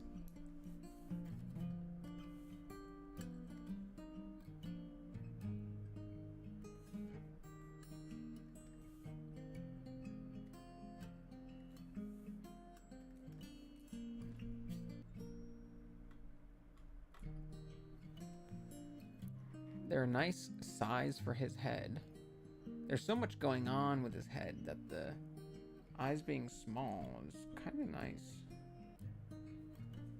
Let me see what it looks like a little bit bigger, though. See if I like it better. His eyes being small is kind of nice, too, because it's kind of like his glasses. Let's see what it looks like bigger. Oh, wait, hold on one sec. There. Because I think the last thing the one weird thing about Krita is it doesn't save different size changes as individual changes when you use like the lasso tool.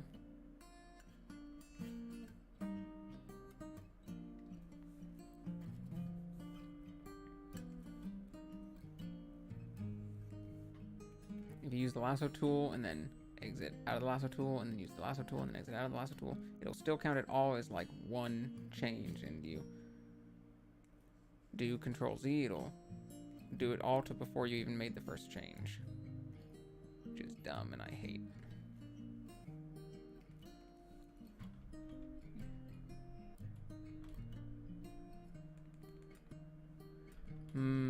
I do like the big eyes better, I think.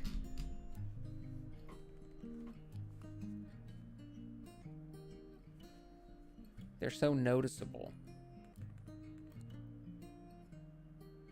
compared to this, where they're kind of lost. They do make them look a little bit older when they're small. That is one thing that you often hear people talk about anime characters. Anime characters do not vary widely in terms of face shape. They do not vary widely in terms of like body shape, quite often. But the few shape differences that they have are usually just iconic, meant to define ages and things like that, genders. And so, big eyes, like the slightly bigger eyes and slightly lower eyes, and slightly rounder face, that's a young person. And then slightly longer face or more angular face, that's an older person. Which, you know, that does at least match with how face shapes kind of develop over time. But the higher eyes is a little strange, because I'm not sure that's a thing. I don't know if kids actually have, their eyes are actually like lower and their face elongates as they get older. I mean, everything gets bigger, but I'm not sure if there's anything particular about eye height. There might actually be something to that, but it always seemed weird. Certainly eye size is not a thing. Eyes are as big as they are ever going to be when you were born. Your eyes don't get bigger or smaller. But if your face is getting bigger, your eyes look smaller by comparison. But yeah, that's always one thing for, if you want to draw young characters, you draw their eyes smaller. Or sorry, you draw their eyes bigger and lower on their face. I wish more anime characters had noses. Noses are such fun shapes to have on faces. They're such good design. Like, noses help so much with design.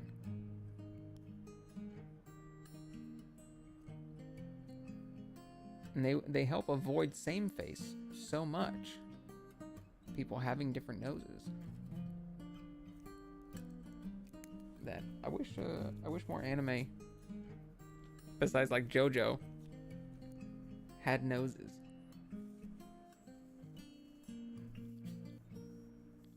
Instead of just the little, instead of just the little line there being like all it was for a nose, if there was even one at all. A little dot. You get the nose from the side, and then you get the weird like snout look.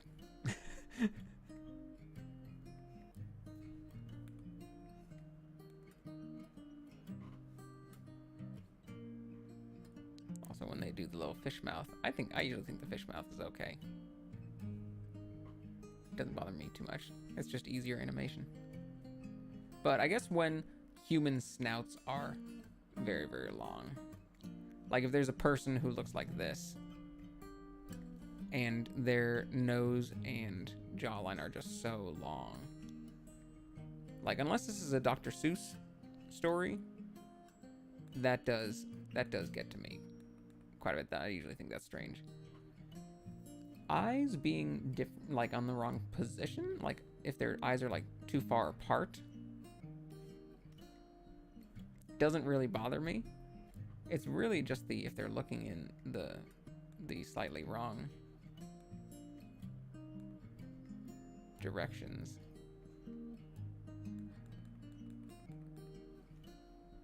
So my guy, this eye might be a little too far to the left, but I think I'm gonna keep it this way.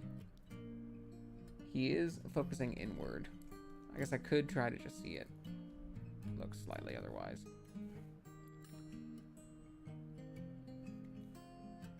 Even if my thing is wrong, as long as I'm the only one who'd be able to tell, then it's fine. No, that's perfect. That's much better. That little difference is very, very good. This wrong. This right. This wrong. This right. Wrong. Right. Wrong. Right. Wrong. Right. This, it would have to be a little bit closer. And this, I would have to be a little bit more inward. That, right.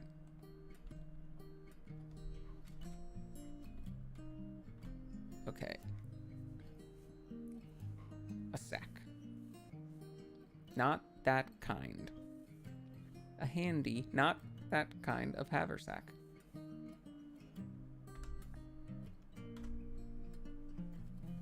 The other kind of handy sack.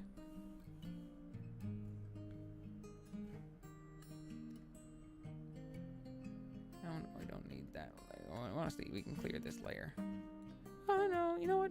I'll keep that layer on there.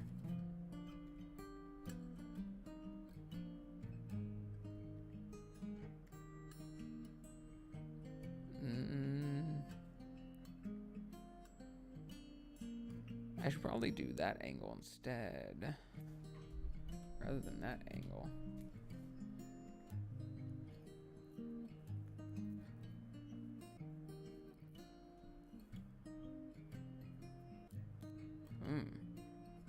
I guess we will do this one.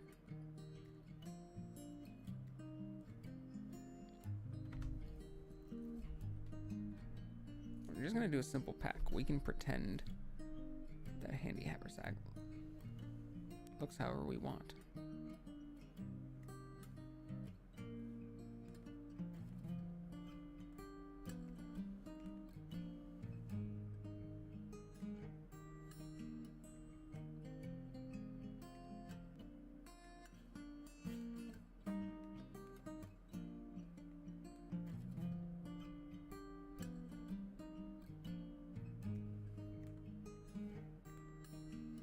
Now, why were these lines so straight when I was drawing them, but this line is not?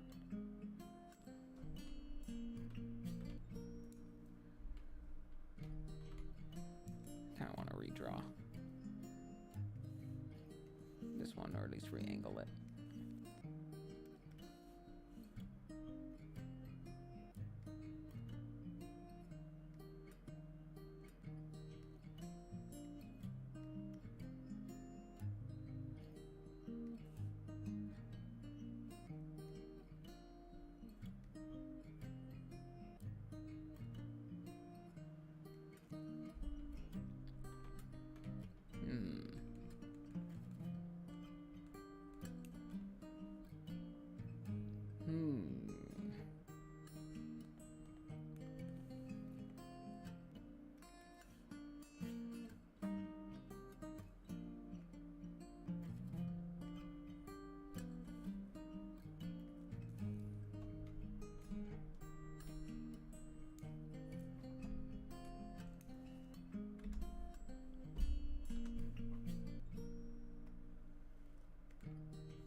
is it enough to do that?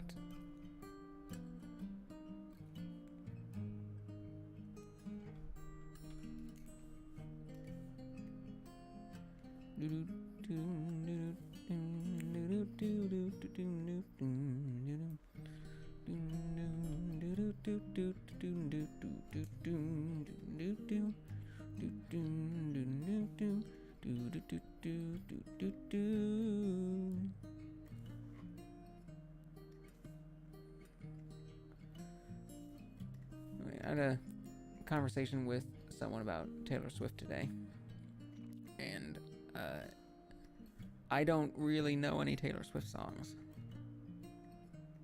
Never really listened to her, except for one song, Blank Space, that one that I was just singing, but not because of Taylor Swift. I've never heard her sing it. I've never heard her version of her own song. The only reason I know that song is because one of my favorite musical artists, Louis Zong, musician on Twitter and Bandcamp, artist, cartoonist, animator, worked on We Bare Bears. He's a storyboard artist and animator on a lot of kids' cartoons. A lot of kids' cartoons? Well, at least several kids' cartoons. I love Louis Zong so much. His music is so delightful, and he seems like such a delightful person. He's a big fan of Taylor Swift, and he did a remix, a version. It was just like a 1 minute. It wasn't even the whole song, but it was. He was showing off. Like it was. He will sometimes take songs that other people do and put new chords to them. So we will have their vocals, but instead of the regular song's regular chords, he will play different interesting chords behind it and totally change the vibe of the song or the sound of the song. He did that for Blank Space. It wasn't very different. It was just some new chiptune chords over, like new electronica chiptune style chords over Taylor Swift's vocals or behind Taylor Swift's vocals. And most of them were fairly similar, but there were some new changes where it's like a new chord progression. And I love that version. Like I love that the sound of that version that he does. That I have a very loving connection to that tune and that song. But not really because of Taylor Swift, just because of Louis Zong.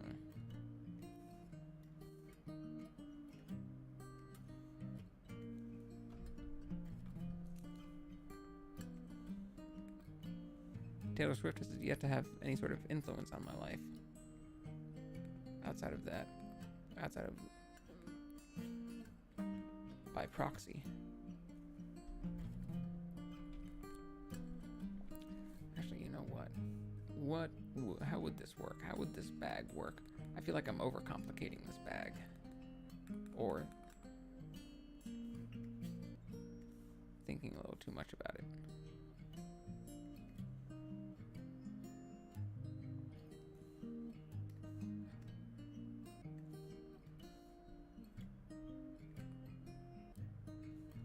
I haven't checked Louis' Bandcamp in a while. I should see if these has some new albums. Comes out with new stuff like every fucking month.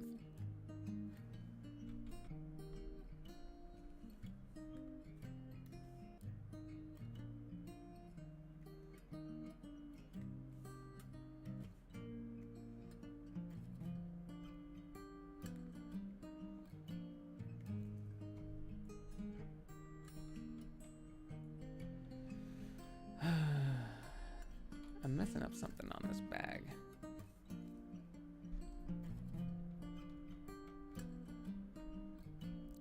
I feel like it's the top flap.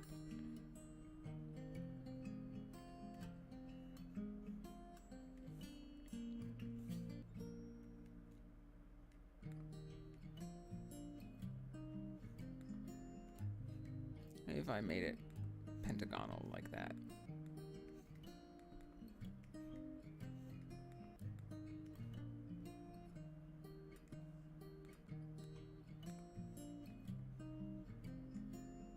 I think it's the perspective.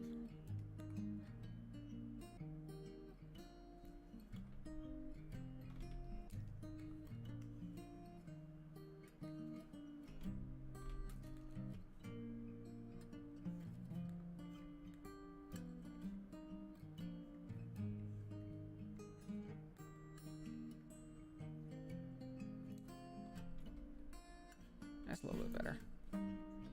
Drawing that line.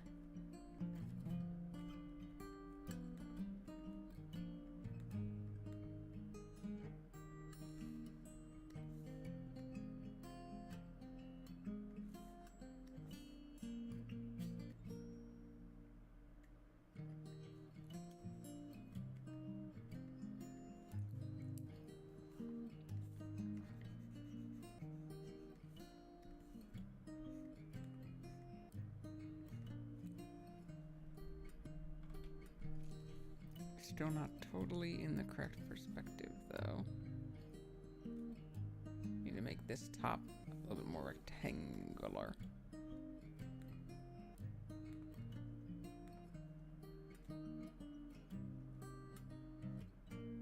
Ooh! It actually looks kind of nice like that. Ooh. Ooh, that's nice.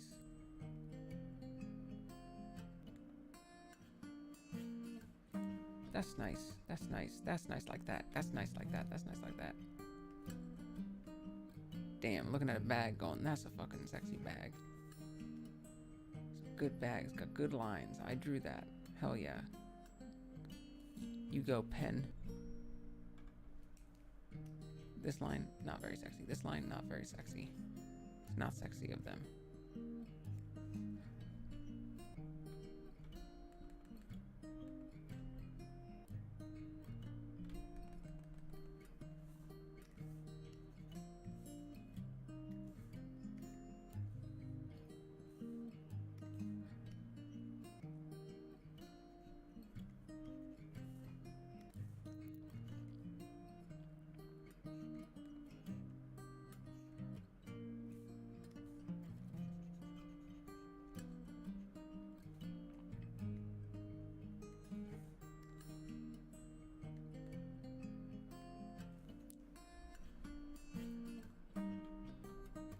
That's not bad.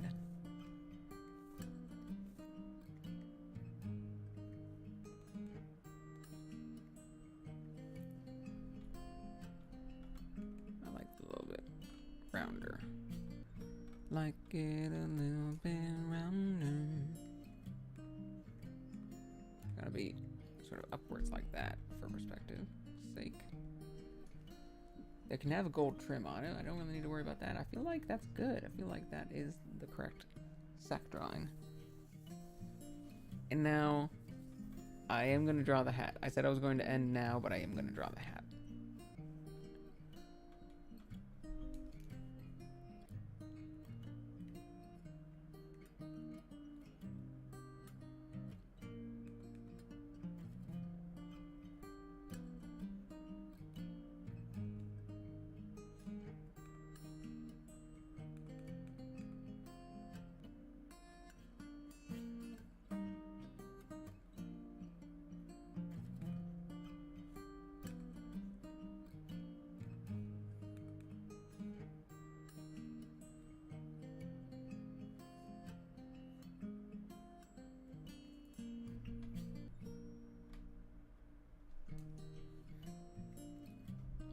This is the same layer as the bag, and I shouldn't do that. Also, luckily, it's a little bit sized wrong, so I can delete it.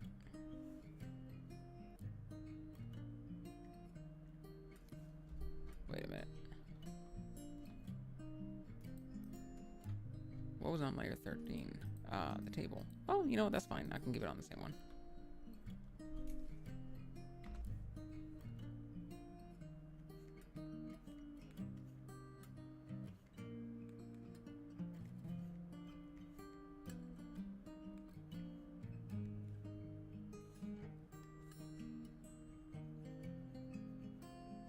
Why this hat would be flopping like this, but I kind of like that.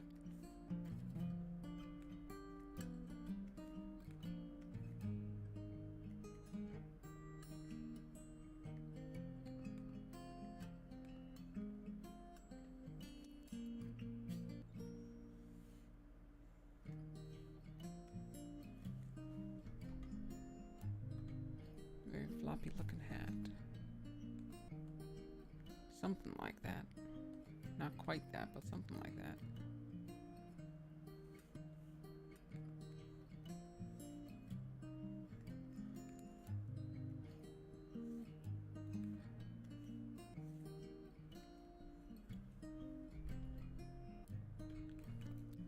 Maybe this needs to be at a more forward angle, or as opposed to a sideways angle.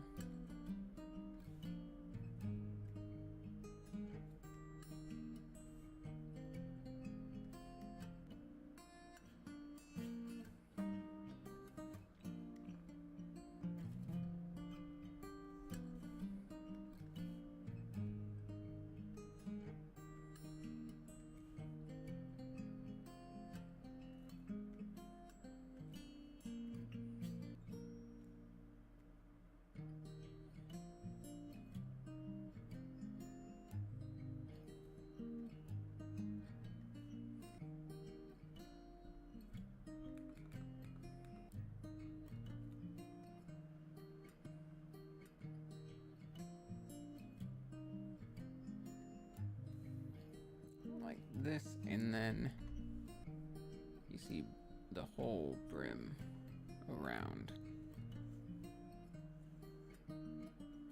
But does that translate into hat?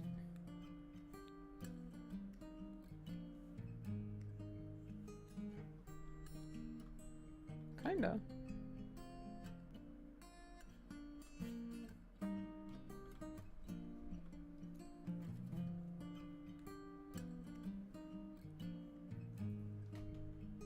Certainly more than that does.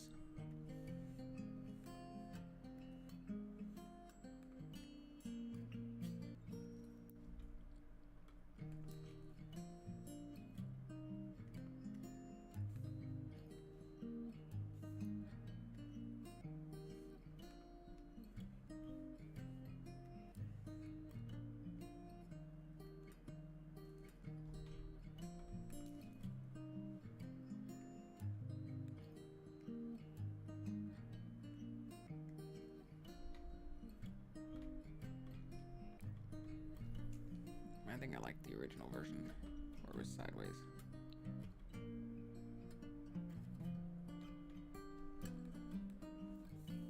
Let's delete this though and do one or two from a different angle.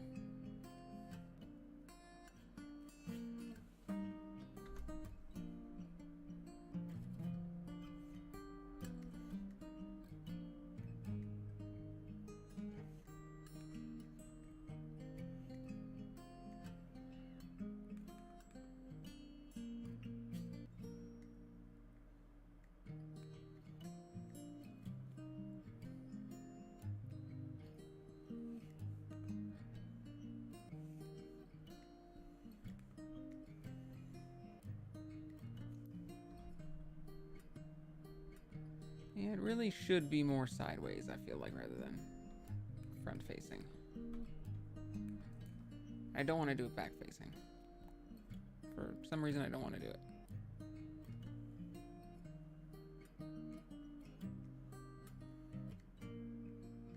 It's gotta have enough space for his head.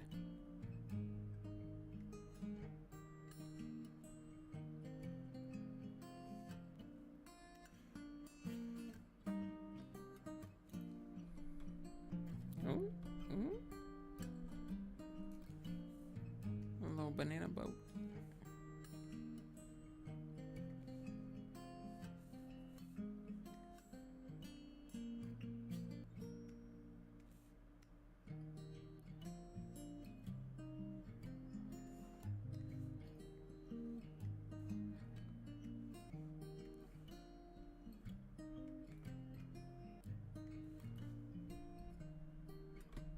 No, that doesn't look like it's going around.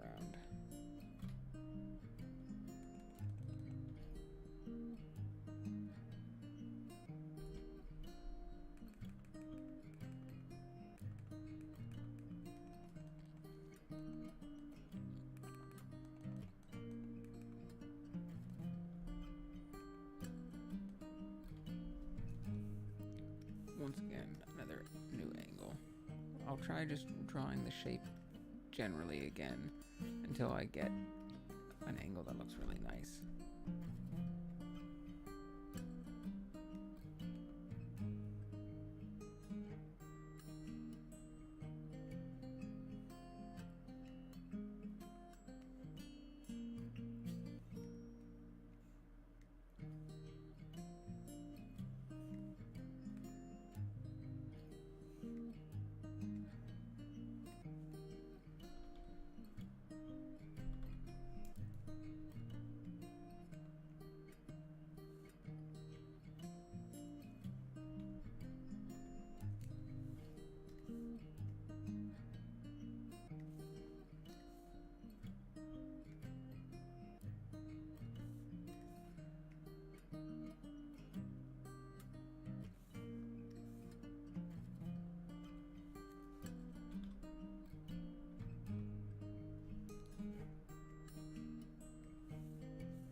Want this to be a little more rounder.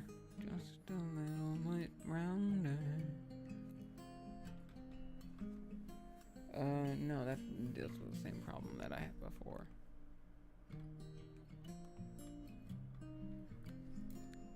But I'll keep it like that for now.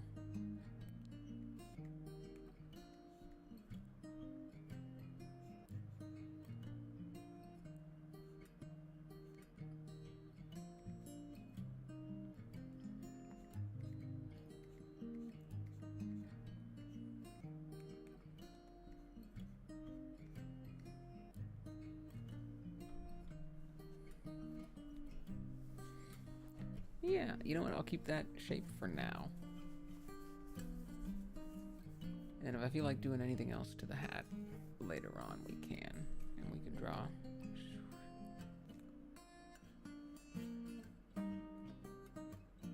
Like a strap around it like that to indicate that it is in fact a hat. And a fancy one at that.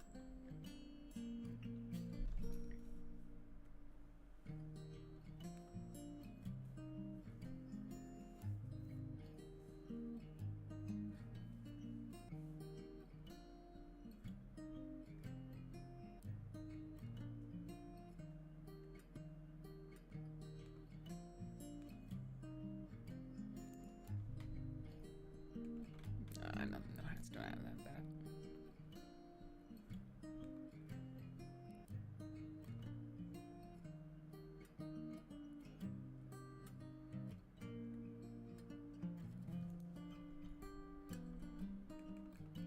So we'll keep that general hat shape like that. That'll be all, that's the end of my drawing for tonight. There are a few more details I need to add still before coloring.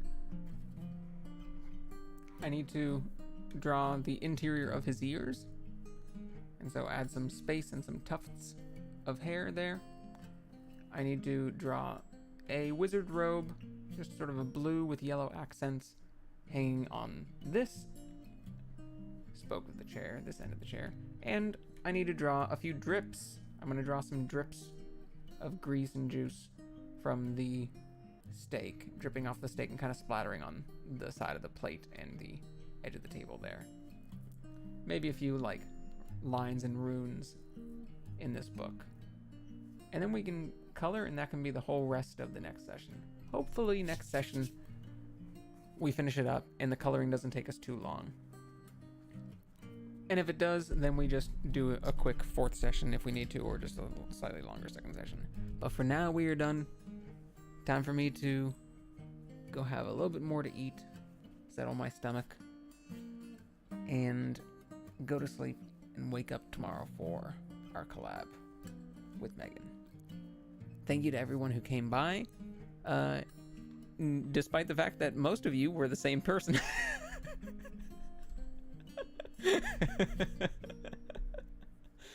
Despite the fact that most of you were the same person. Thank you very much to Sprockets. Thank you very much to Rose for coming by. Thank you very much to all of Drems Drem and all of their various accounts for coming by and chatting and listening. Anyone watching the VODs, lurking, checking us out from Reddit or otherwise. I hope you all have a wonderful night, and I'll be back in a little under 12 hours, about 11 hours from now. I will be playing Unravel 2 with Megan Martian for the third time. Our most frequent collaborator, Megan Martian, who is always very, very fun. It's always a fun time whenever we collab with Meg and her chat. So, see everyone then.